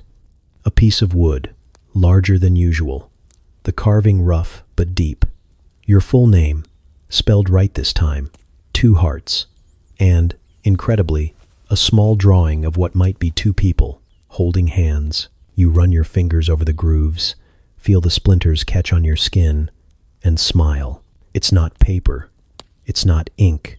It's not poetry, but it's yours. The minstrel arrives just before midday, like a poorly timed omen, or a cousin who shows up only when there's bread. His boots are dusty, his teeth suspiciously white, and his lute has more ribbons on it than the maypole in spring. You know, instantly, that this man is trouble, not the criminal kind, the lyrical kind, the kind that rhymes maiden with forbidden haven, and somehow makes it sound suggestive. He's smiling like he knows something you don't, which is likely true and also deeply unsettling. The villagers gather like chickens to spilled grain. You're squinting in the sunlight, caught between suspicion and excitement. No one's had real entertainment since old Walter tried to do a backflip after 2 ales and became legend of the broken hip. So when the minstrel says he'll sing a tale of passion and valor, the crowd leans in. Even the goats stop chewing. It starts off innocent. There's a knight, a lady, some vague mention of a forest that breathes with longing. Everyone nods politely, enjoying the novelty of hearing something that doesn't involve grain prices or Cousin Edric's rash. But then it turns. The lady, apparently, has eyes like cider and lips made for rebellion. The knight removes his armor of shame, and suddenly, metaphors are flying like arrows at a tournament run by drunkards. The swans come next. Not literal swans. Swans as a symbol for, well, the problem is, no one's quite sure. But the way he sings about their trembling necks and graceful plunge into passion's pond makes everyone deeply uncomfortable and yet unable to look away. Mrs. Cuthbert gasps. A child asks what a moaning moonbeam of the groin is. The priest coughs so hard he nearly launches his cassock into the fire. You glance around. Some people are pretending not to listen, which would be more convincing if they weren't leaning in. Others have turned red in the face, possibly from outrage, possibly from trying to suppress laughter. One of the well-women fans herself with her apron, whispering scandalous, like it's a spell to ward off demons. The minstrel is enjoying himself far too much. His eyes twinkle with the energy of someone who knows exactly how far the line is and is skipping over it in velvet boots. He strums harder. The tale grows more lurid. There's mention of loosening laces beneath a willow's sigh, and something about trousers that whisper against destiny. You don't even know if that's grammatically correct, but the tone is unmistakable. Then comes the verse about the baker's daughter and the flour sack. It begins innocently enough. A rustic romance, a man with dough-stained hands, and a dream. But by the time the minstrel gets to the line about needing more than bread in the moon's forgiving light, the priest makes a noise like a boiling kettle and actually staggers. His face is the color of ripe beetroot. He raises a trembling hand and says, "Enough." But the minstrel mistakes it for applause and launches into a chorus. You're laughing. You don't mean to. You try to hide it behind your hand, but it bubbles out like soup left too long on the fire. You can't help it. It's absurd. It's chaotic. It's everything no one says out loud but clearly thinks. The man beside you is wiping tears from his eyes. The man on the other side has forgotten his goat, who is now trying to eat the lute's ribbons. Finally, the priest stands. Not with fury, exactly, but with the desperate dignity of a man who fears he's moments away from losing his entire congregation to rhymed obscenity. "This," he says, "is not suitable for ears so innocent." His voice cracks on innocent, which is ironic, given the crowd. The minstrel bows, unfazed. He says something about the power of storytelling and how even the Bible has its fair share of passion. The priest glares at him like he might declare holy war. A child asks what throbbing desire means. Someone pretends not to hear. The rest of you pretend not to exist. That evening, the village hums with a strange energy. No one talks about the song, not directly, but snippets echo through the air like smoke from a badly controlled fire. Swans, can you believe it? I never trusted that willow. Did he say sighing thigh, or did I hallucinate that? Even the sheep seem vaguely aware that something has shifted. You see the minstrel once more before he leaves, lounging near the well like he owns it. He winks at you. You don't wink back, but your ears burn. You want to ask him what it all meant, whether he was being poetic or just rude, whether the flour sack thing was based on something real, but you don't. You just nod, and he nods back, and that's enough. The next Sunday, Father Aldrich delivers a sermon titled, "The Dangers of Loose Lutes and Looser Morals." He speaks for 45 minutes and never once says the word lust, but you understand him perfectly. The minstrel is already gone, off to the next village, no doubt spreading metaphors like seeds on wind, but you'll remember him, and the song, and the sound of an entire village realizing, all at once, that maybe sin has a pretty good rhythm. You don't talk about it, but you hum the chorus when no one's listening. The feast begins innocently enough, as most catastrophes do. A bonfire, a barrel of mead that tastes suspiciously like someone strained it through their boots, and an entire pig roasted until it resembles both triumph and indigestion. The village gathers, buzzing with the rare excitement of an evening where no one has to churn butter or argue about grain tithes. Torches flicker, shadows stretch, and already you can feel the hum of something brewing beneath the music and laughter. You swear you'll behave. You tell yourself this firmly, like a commandment. You'll eat, you'll clap politely for the fiddler, you'll maybe dance once and then go home before anything suspicious happens. But then a wooden cup is shoved into your hand. The liquid inside is gold, fragrant, and entirely deceptive. You sip. It's sweet, gentle, like honey kissed by a flower. You sip again, and again. By the fourth, your legs feel lighter than straw, and your judgment has been left somewhere by the fire with the goat who's already trying to lick the spit-roasted pig. The music swells. Someone grabs your hand. You're pulled into a circle of dancers, feet pounding the earth in a rhythm older than memory. The ground seems to bounce, the stars spin, and your body decides it can absolutely keep up, despite all evidence to the contrary. When you stumble, someone catches you. Warm fingers on your arm, a grin too close to your face. It's Edrig, or Alric, or maybe both, because at this point names are irrelevant, and all that matters is the way your stomach flips like a fish in a bucket. You laugh. He laughs. The circle spins faster. Suddenly, you're pressed against the bread cart, out of the circle, out of breath, and very much aware that someone's lips are on yours. It's clumsy, rushed, tasting of mead and smoke and slightly burnt pork, but it's real, too real. You pull back, blinking, And he says something about how your hair smells like river mint. You're not sure if that's a compliment or a vague observation, but it doesn't matter because you're already leaning in again. Then, someone clears their throat. You freeze. It's a cousin. His? Yours? At this point, family trees are more like tangled hedges, and in the dark, you can't tell who belongs to which branch.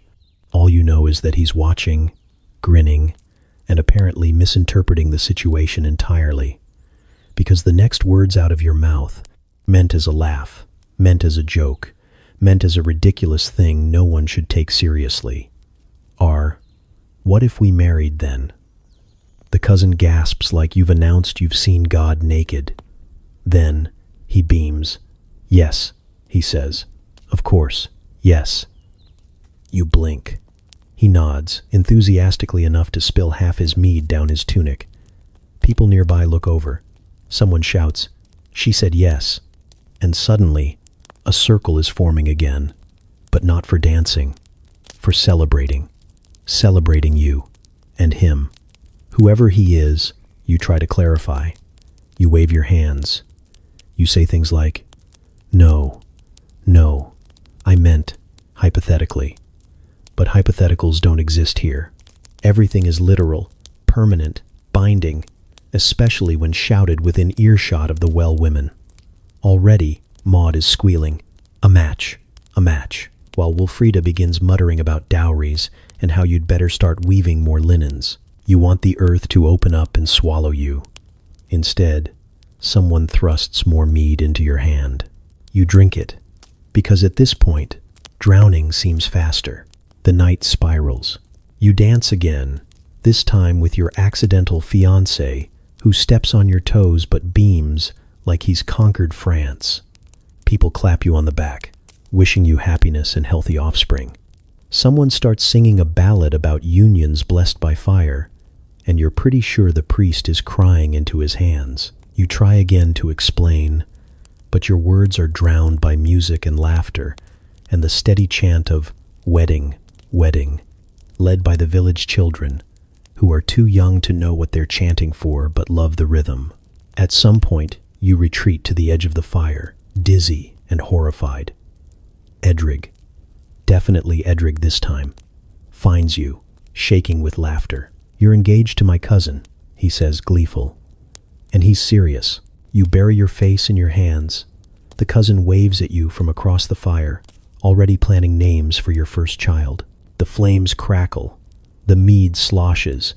The stars look like they're mocking you. And you, poor fool, are left with the knowledge that a single misplaced sentence has turned into a binding social contract that 3 villages will gossip about for the rest of the season. You walk home at dawn, head pounding, dignity in shreds. Your mother is waiting, arms crossed, eyebrow arched.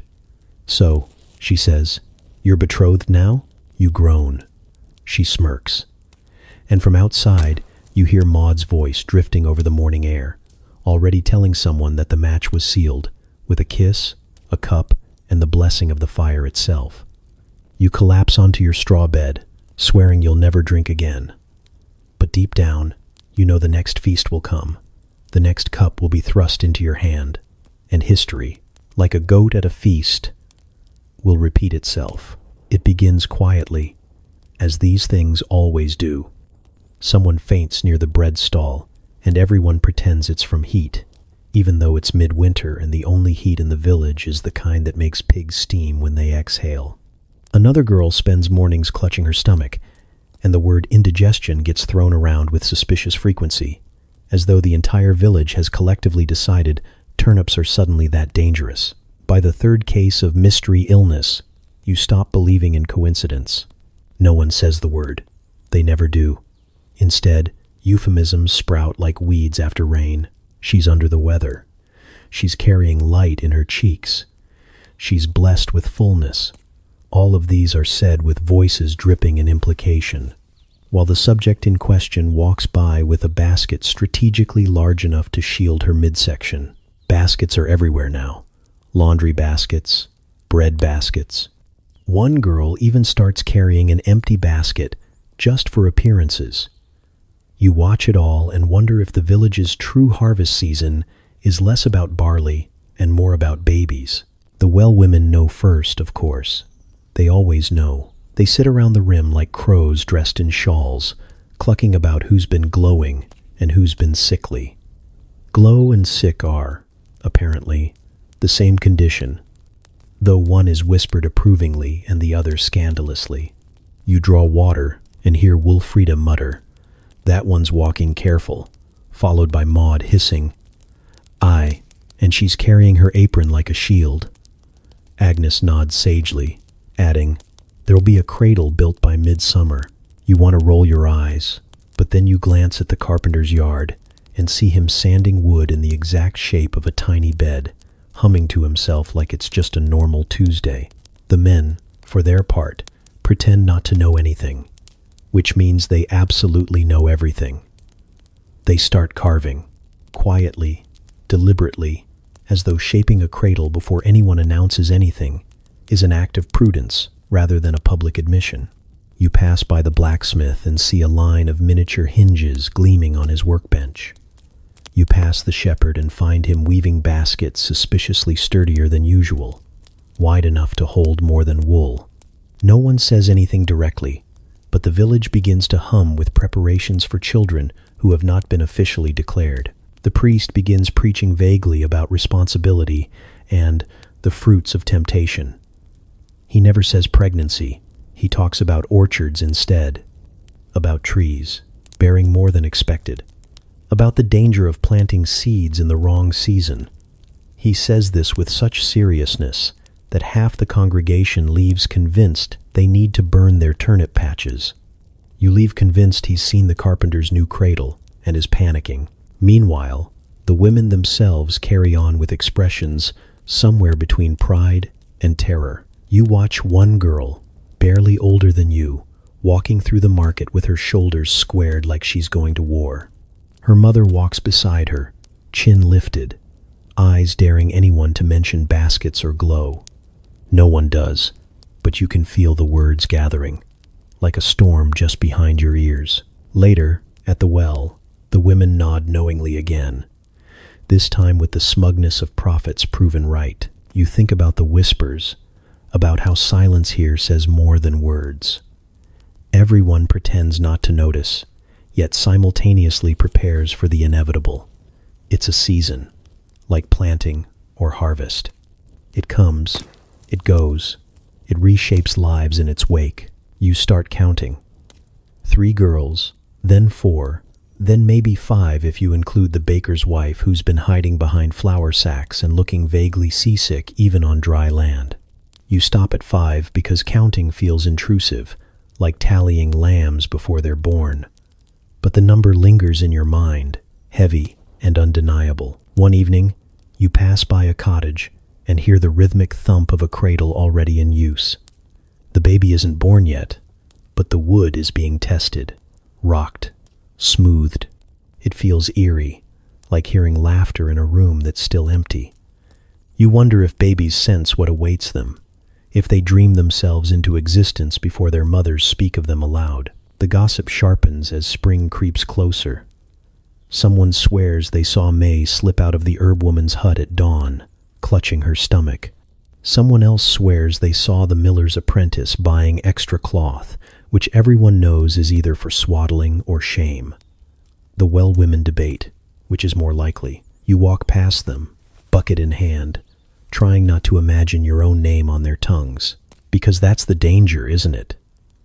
This could be anyone's story, any glance, any night, any poorly timed sip of mead.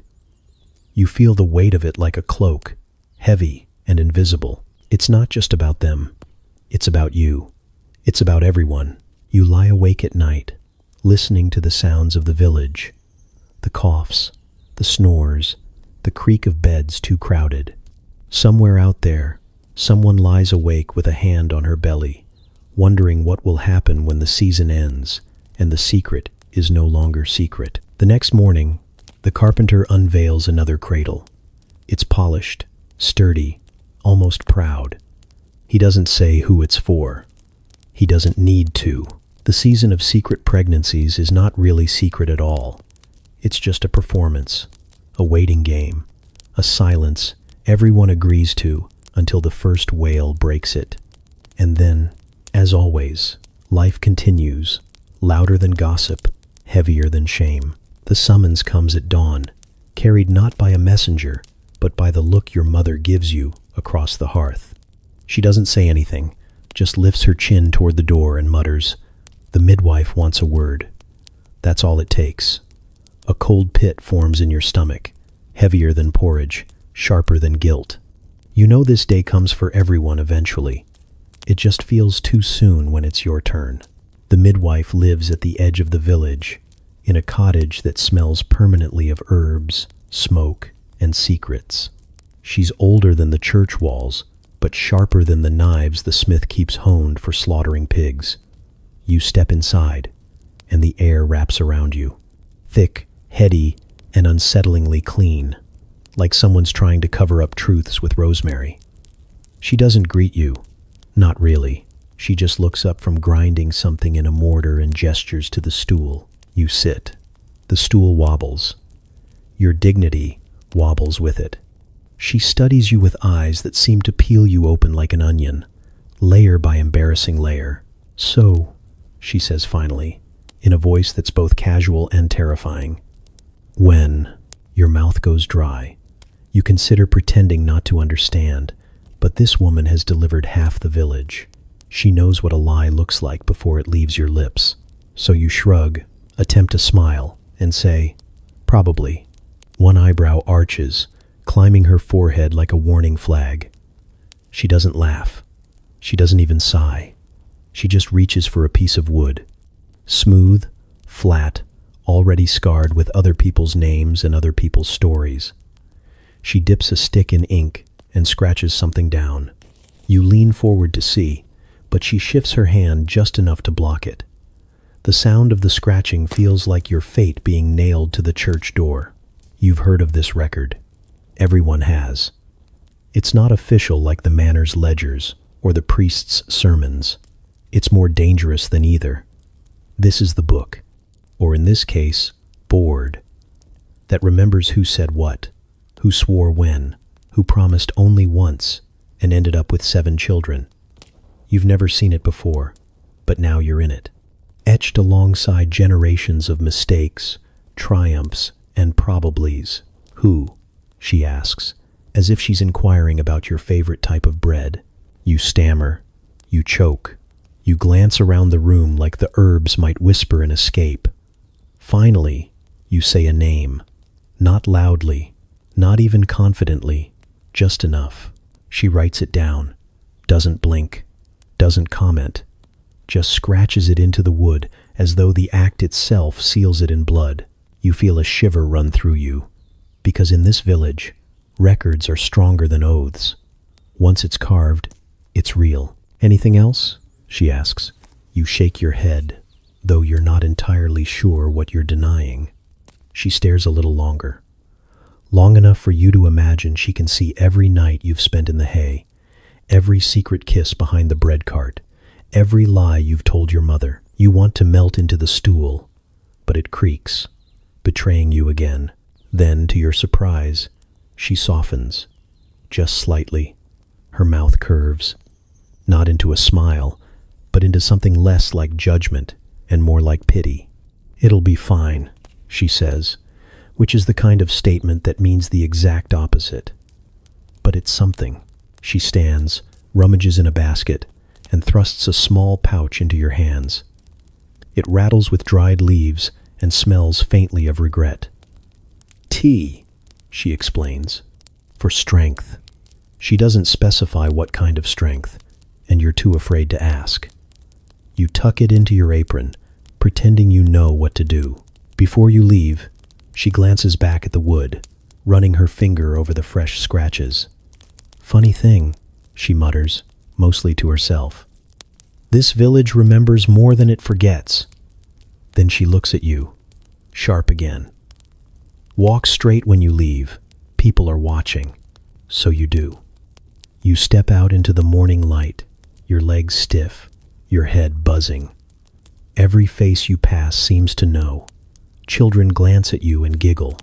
Old women nod with lips pressed tight. Men pretend to be busy but glance up too often. You feel marked, branded, not by fire but by ink. The board in the midwife's house is heavier than chains. That night, you lie awake, staring at the rafters. You wonder what she wrote exactly. Your name? His? A date? A question mark? You wonder who will see it next, whose fingers will trace the grooves and whisper, "Ah, so that's how it was." You wonder if, centuries from now, when the wood has rotted and the memory's gone, someone will still feel the echo of your probably. You roll over, press the pouch of herbs to your chest, and try not to think about it. But you do, because once you're in the records, you never really leave. They don't call it a wedding. Weddings are for nobility, for parchment and seals and priests who don't cough their way through Latin. Here, it's just a joining. Simple, quick, wrapped in the smell of damp wool and barley. You're told to show up at the edge of the village green, and when you arrive, there's already a crowd, clutching mugs of ale and chunks of bread, their faces eager for entertainment disguised as holy ritual.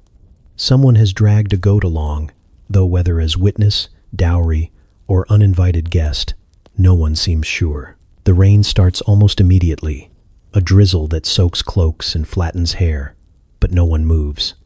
Weather is no excuse when gossip is on the line. The priest clears his throat, mutters something about blessings, and then has to shout over the wind to be heard. His words scatter, caught between raindrops and laughter. "Two souls bound," he cries, though it sounds more like "two souls browned," which only makes the well women snicker. You glance at your partner, your maybe partner, your probably partner, and his tunic is sticking to him like wet parchment. He grins anyway, teeth white in the gray light, as though this is exactly what he wanted. A soggy crowd and an uncertain future. Someone thrusts bread into your hands. Not symbolic bread, actual bread. A whole loaf, hard on the outside, soft on the inside, still steaming from the oven. You're told to break it together, so you do, tearing it down the middle while crumbs fall into the mud. Everyone cheers as if you've just slain a dragon, not divided carbohydrates. The priest declares this bread a symbol of union. The goat sneezes loudly, unimpressed. Next comes the ale, a shared cup, carved from wood, sloshing dangerously as it's passed to you. You're supposed to drink, pass it on, and somehow not choke while everyone watches. The liquid is bitter, frothy, stronger than you expected. It burns down your throat and fills your chest with heat, and before you know it, you're grinning too, though whether from the ale or the absurdity is unclear. When your maybe partner takes his turn, foam clings to his upper lip, and the crowd howls as though this is the height of romance. The vows aren't whispered or tender, they're shouted. The rain demands it, drumming against the earth, pounding against wool hoods. The priest bellows questions, and you bellow answers back, half laughing, half drowning. Do you take? Yes. Do you swear? Probably. The crowd loves it. They cheer each time your voice cracks, and someone starts clapping along in rhythm. At one point, a dog joins in with a howl, and the priest glares like Satan himself has come to mock the ceremony. You think it's over when the vows end, but then the goat is pushed forward again, decorated now with a wreath of damp flowers around its neck. Someone declares it the guardian of fertility, though you're fairly sure the goat didn't sign up for this. Still, you're made to pat its head, which is slick with rain and surprisingly bony. It stares at you with eyes that say, "You're making a mistake." You ignore the goat. The rain thickens into a proper downpour, soaking cloaks, turning the ground into soup. But the village won't be denied its spectacle. Someone strikes up a fiddle. Someone else beats on a pot. And suddenly, it's not a ceremony but a dance, bodies spinning, mud splashing, laughter rising through the storm. You're swept into it, spinning until the world blurs, until your feet ache, until you don't know if the warmth in your chest is joy or terror. At some point, your mother hugs you, too tightly, murmuring words you can't hear over the music. The well women nod with approval, already rewriting the story for future gossip. Joined in the rain, they'll say. The sky itself wept with joy. You know they'll leave out the goat sneezing on the priest. By the time it's over, the fire is half drowned, the bread is gone, and everyone smells like wet wool and mead. You stand there, shivering, dripping, unsure if you should be elated or horrified. Around you, the villagers disperse, satisfied with their night's entertainment. Your maybe partner squeezes your hand, his palm warm despite the cold, and says, "Well, that's done." And just like that, it is not a wedding. Not even really a choice, just a joining, recorded in memory, sealed by bread, ale, and a goat that looks more traumatized than anyone else. You don't know what comes next. You don't even know if this counts as happiness, but you know you're bound now. And in this village, bound is enough. The first night is the worst. You slide into bed thinking perhaps, just perhaps, you'll find rest after the chaos of your so-called joining. Instead, you discover that sleep in this new arrangement is more rumor than reality. There are bodies everywhere. Tiny ones, warm ones, limbs flung like catapults across the straw mattress. You claim a sliver of space along the edge, clutching the blanket like a drowning sailor clings to driftwood, while around you the bed heaves with sighs, snores, and the faint sound of teeth grinding. A foot connects with your ribs before you've even shut your eyes. You flinch, but no one else stirs. The child responsible rolls over, drools directly onto your shoulder, and resumes dreaming with the calm of the innocent. You stare into the dark, listening to the chorus. One baby whimpering, another coughing, someone grinding their jaw like they're trying to turn oats into flour with sheer determination. You wonder if the goat outside will let you borrow its stall. The second night is worse. Now that you know what to expect, you anticipate every kick, every squeal, every sudden midnight demand for milk. Your partner snores like thunder, oblivious, while you lie awake cataloging every sound in the room. A rustle, a sneeze, a toddler sitting bolt upright in the dark and announcing, "I saw a ghost." You don't even bother asking where. You just shove more blanket into your ears and pray for unconsciousness. It doesn't come. By the third night, you begin to understand why everyone in the village walks around looking slightly unhinged. It isn't the plagues, or the lack of bread, or the endless sermons about temptation. It's this: the constant symphony of small lungs shrieking at odd hours, the kicks that bruise your shins, the sticky fingers patting your face at dawn like you're a horse to be fed. You drag yourself to the well with circles under your eyes, and the well women smirk knowingly. "New family?" Wolfrida asks, her tone dripping with malice disguised as curiosity. You grunt in reply and nearly drop your bucket on her head. Your only solace is the goat. Every time a child wails, the goat outside answers, bleating like a companion in misery. You start whispering to it through the shutters, late at night, just to feel less alone. "What have I done?" you ask, and the goat bleats back, mournful, resigned. You imagine it saying, "You've made my life worse, too. We suffer together." Meals are no reprieve. One child demands your bread. Another steals the cheese straight from your hand. A third insists on sitting on your lap while you attempt to drink broth, which results in more broth on your lap than in your stomach. You can't even be angry, because their big eyes blink up at you with such pure expectation that you find yourself handing over your last crumb just to stop the crying. You're starving, but they're quiet, so you consider it victory. Days blur into nights, nights into days, until you're not sure you've actually slept at all. Your partner claims he doesn't hear a thing when the screaming starts, which makes you want to hit him with the ladle. You resist, mostly because the ladle is needed for soup, and the soup is the only thing keeping you upright. Instead, you mutter darkly under your breath, plotting revenge in the form of shoving a drooling toddler onto his chest The next time he dares close his eyes. The worst is the baby. Not because the baby is cruel, but because the baby is relentless. You begin to measure time in intervals between its cries. 10 minutes of peace, then a wail that rattles the rafters. You rock, you bounce, you sing off-key lullabies until your throat aches. Nothing helps. You envy people who died peacefully in their sleep. At least they got some. One morning, after a particularly brutal night, you stumble outside to fetch water. The world is foggy, damp, gray, and you feel like a corpse in search of a grave. The goat greets you with its usual bleat, and you mutter, "You and me both, friend." Wilfrida passes by, takes one look at your face, and cackles so hard she nearly drops her basket. "First month?" she asks. And before you can answer, she adds, "It gets worse." You consider drowning yourself in the well. And yet, amidst the exhaustion and resentment, something strange happens. There are moments, brief, fleeting, when the chaos feels almost bearable.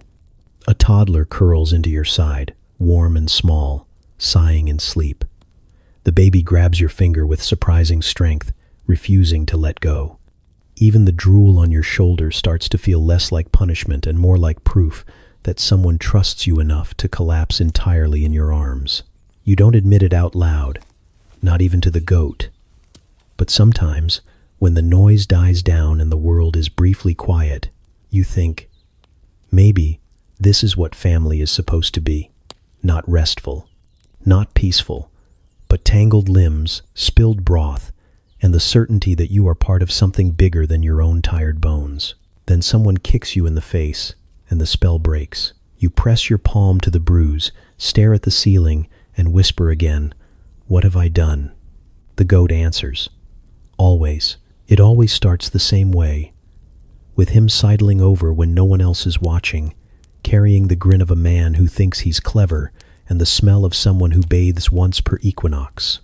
He leans against the fence post, arms folded like he's settling in for a deep philosophical debate, when in fact, what he's preparing to do is make everyone uncomfortable. His opening line is always identical. You know, in some villages, you know what comes next. It's never about farming techniques or better ways to mend a roof. No, his some villages are always hypothetical utopias where everyone's sharing wives, husbands, goats, and probably the occasional turnip. Today is no different. He lowers his voice, as though the entire village doesn't already know what he's like, and says, "In some villages, a man can have 2 wives, sometimes 3. You nod, not looking up, focusing with great intensity on the lichen stuck to your shoes. Scraping it suddenly feels like the most important task in the world, an art form, a divine calling. Because if you look at him, if you give him even half an inch of attention, he'll launch into a monologue about natural order and sharing affection in a community sense, which sounds suspiciously like, "I want more women to tolerate me."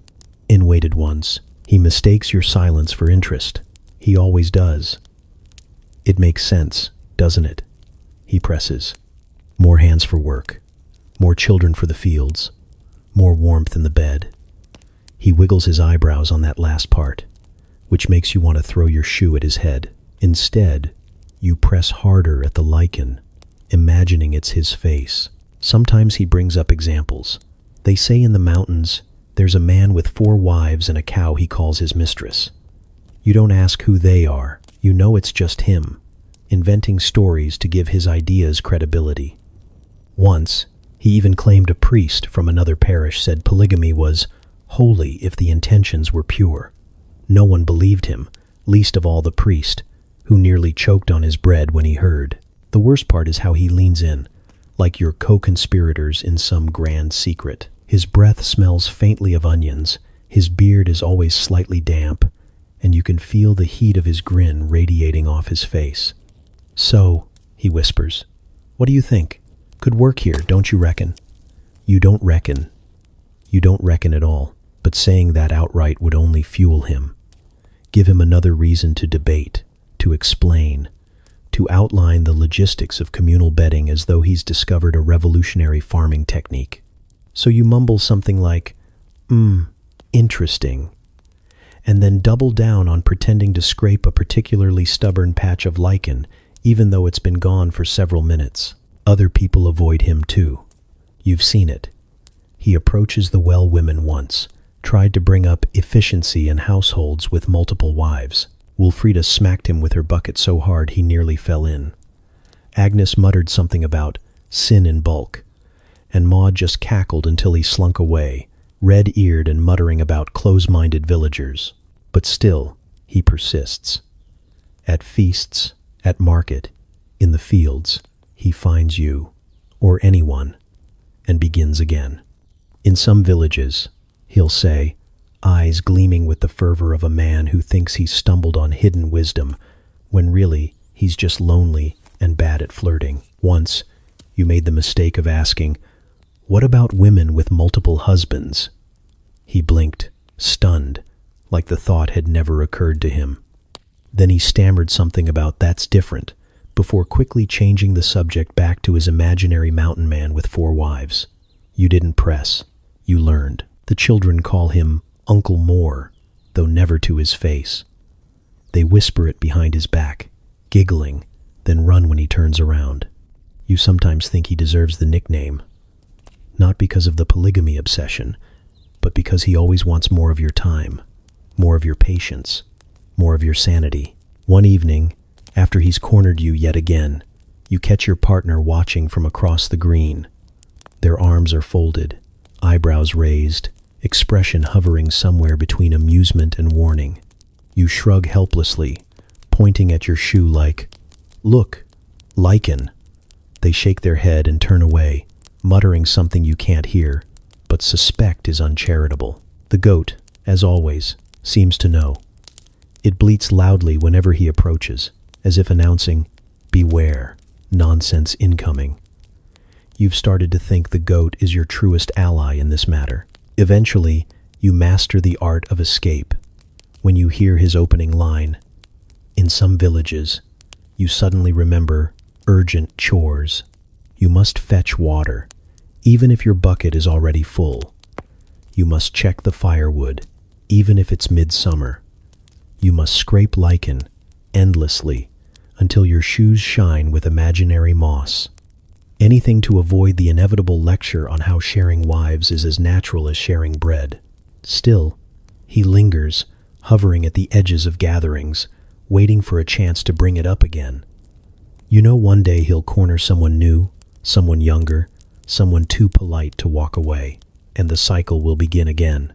For now, you keep your head down, your shoes very clean, and your responses non-committal. Because in this village, survival doesn't just mean enduring hunger, cold, and plagues. It means enduring that one weird cousin and his endless theories about some villages. And praying you never end up in one.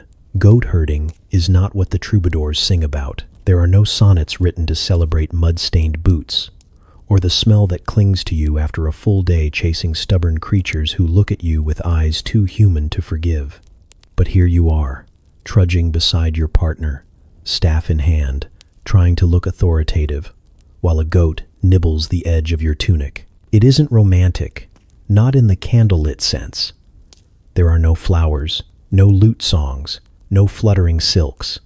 What there is, sore feet, blistered palms, and the constant chorus of bleats. Yet, somewhere between shoving goats off a ditch and rescuing one from trying to climb a fence with no exit strategy, you feel something close to tenderness. Not glamorous, not sweeping, just steady. You march together through fields damp with dew, swatting flies, muttering curses, and occasionally laughing when a goat decides to headbutt your leg. Your partner takes the blows in stride, grinning like he's been chosen for some sacred trial. You laugh at him, but when one goat decides you look like an enemy, he's already at your side, waving his staff, shielding you like you're royalty under siege. The gesture is ridiculous, but your chest warms anyway. Blisters bloom on your hands, raw from the rope and the rough wood. He notices before you do, catches your hand in his, turns it gently as though studying a rare artifact. "You'll toughen up," he says, thumb brushing lightly over the sore spot. It's a small thing, but the way he lingers, the way his eyes soften, makes the sting fade. You let him hold on longer than necessary, until a goat tugs at his sleeve and the spell is broken. At midday, you find shade under a crooked tree. He drops beside you, breathless, hair plastered to his forehead with sweat. You share bread, torn unevenly, the crust sharp against your teeth. He gives you the bigger piece without comment, as though it's obvious you deserve it. You pretend not to notice, but you do. You always notice. It's then, in the lull, when the goats are too tired to rebel, that he leans closer. Not much, just enough for you to feel the brush of his shoulder against yours, warm even through the layers of wool. The world narrows, the bleeding fades. You tilt your head, almost without thinking, and his lips find yours. It's not smooth.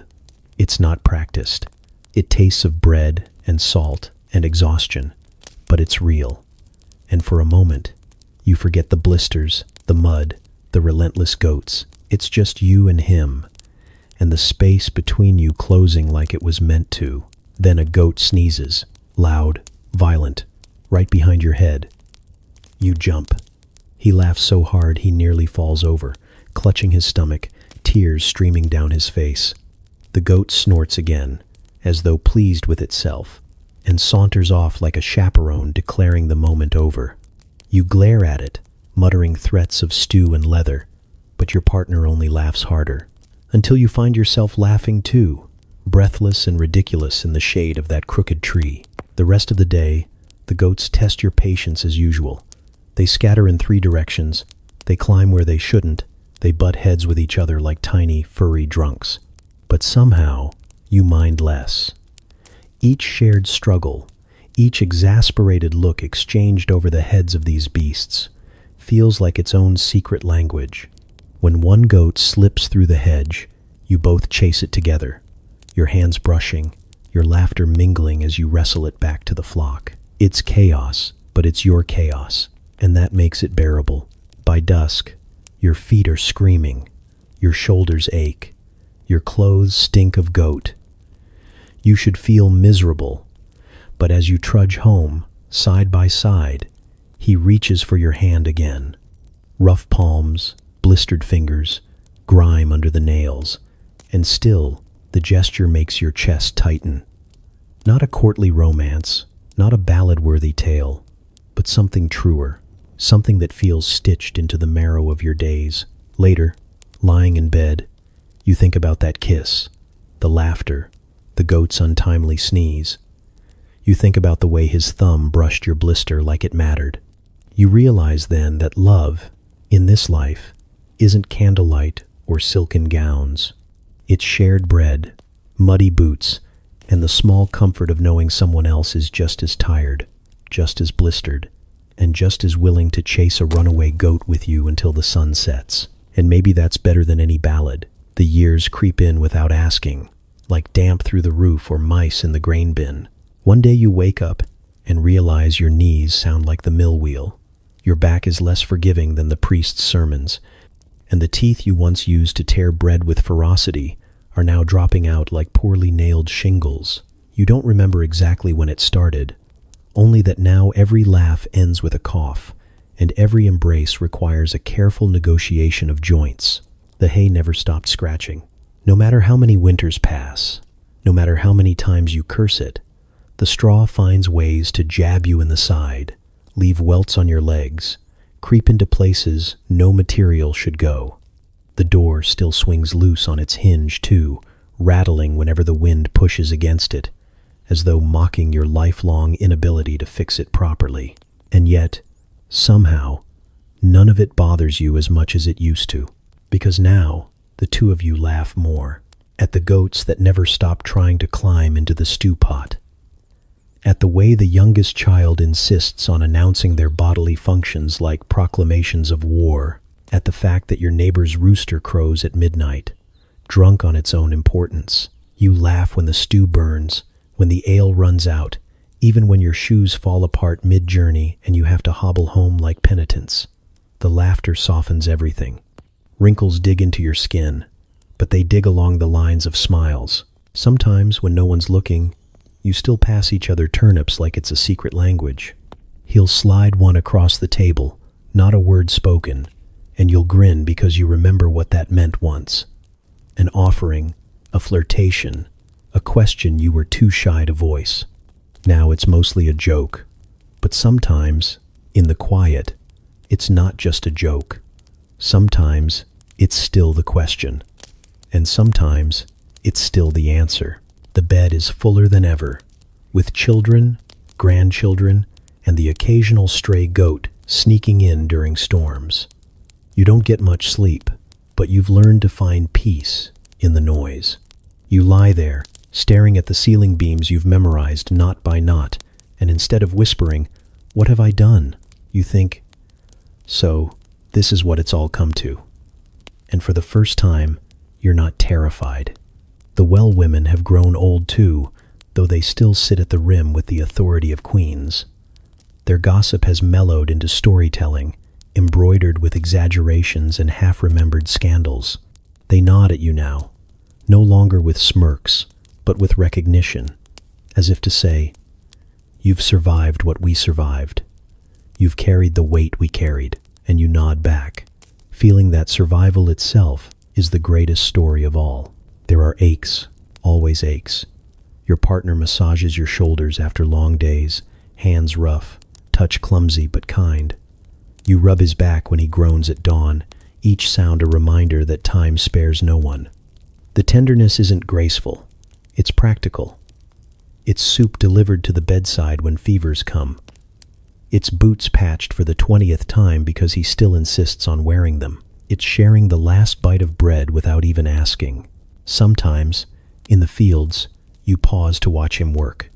He's slower now, his hair more gray than dark, but he still moves with the stubbornness of someone unwilling to surrender to age. He catches you staring and raises an eyebrow, and you laugh, embarrassed, before he tosses you a turnip. The goats scatter, the children shout, but in that moment, it's just the two of you again, as if time never passed. Winter nights are the hardest. The cold gnaws deeper, your joints stiffer than the shutters. You huddle close, wrapped in layers of wool that never quite block the drafts, and whisper stories to each other until sleep takes you. Sometimes the stories are real. Memories of feasts, of births, of mistakes that turned into legends. Sometimes they're imagined, about lives you never lived, adventures you never took. But always, the stories end the same way, with both of you together, in whatever form life has left you. You think about the past sometimes, about the haylofts and the barn ladders, the stolen kisses and the poorly timed sneezes of goats. You think about the ceremonies shouted over rain, the babies who wouldn't sleep, the endless nights of exhaustion, and the endless days of work. It all blurs together into something that feels both chaotic and strangely perfect. And when you laugh now, when the children laugh, when the grandchildren join in, it feels like the whole village is still moving with you, still stumbling forward. One tooth, one turnip, one whispered joke at a time. The hay scratches, the door rattles, your knees ache.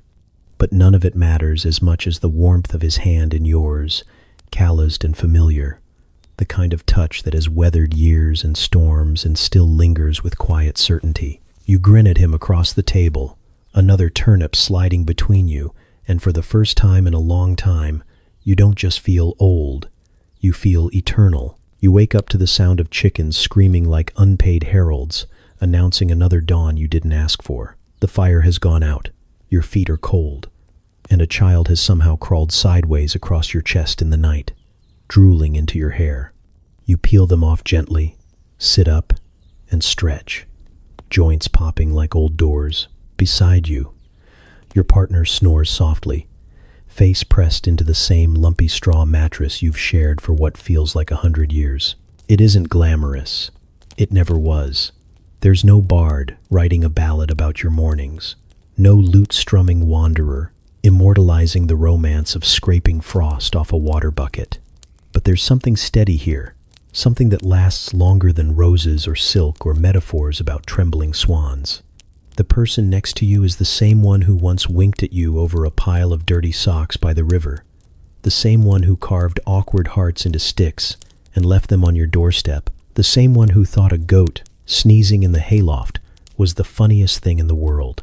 You look at him now, older, hair more gray than not, teeth fewer than before, back bent from years of fields, and somehow you still grin, because he's still him. Still the same man who passes you turnips across the table with a mischievous smile. Still the same one who held your hand through every birth, every storm, every night when the baby wouldn't stop screaming. Still the one who snored through half the chaos but always woke up when you needed him most. Life isn't poetry here. It's bread.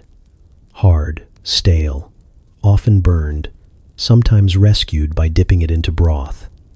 Bread you eat together, bread you tear in half without thinking, bread that's sometimes the only thing keeping the children quiet long enough for you to remember what silence feels like. You chew it, grimace, and laugh, because even when it's bad, it's yours. The days blur, the chores repeat. The goats still try to climb fences. The door still doesn't latch properly. The hay still scratches. And yet, through all of it, you find warmth. In the way your children run across the green with laughter louder than bells. In the way your partner brushes mud off your face with his thumb, as though you're still worth the effort. In the way the entire village, with its gossip and its judgments, has somehow knitted itself around you, until even the well women nod when you pass, as if to say, you made it. There were moments when you doubted, when you sat awake at night, staring at the rafters, whispering, "What have I done?" to the dark, when the mead made you reckless, when the babies made you sleepless, when the midwife's wooden board carried your name like a weight.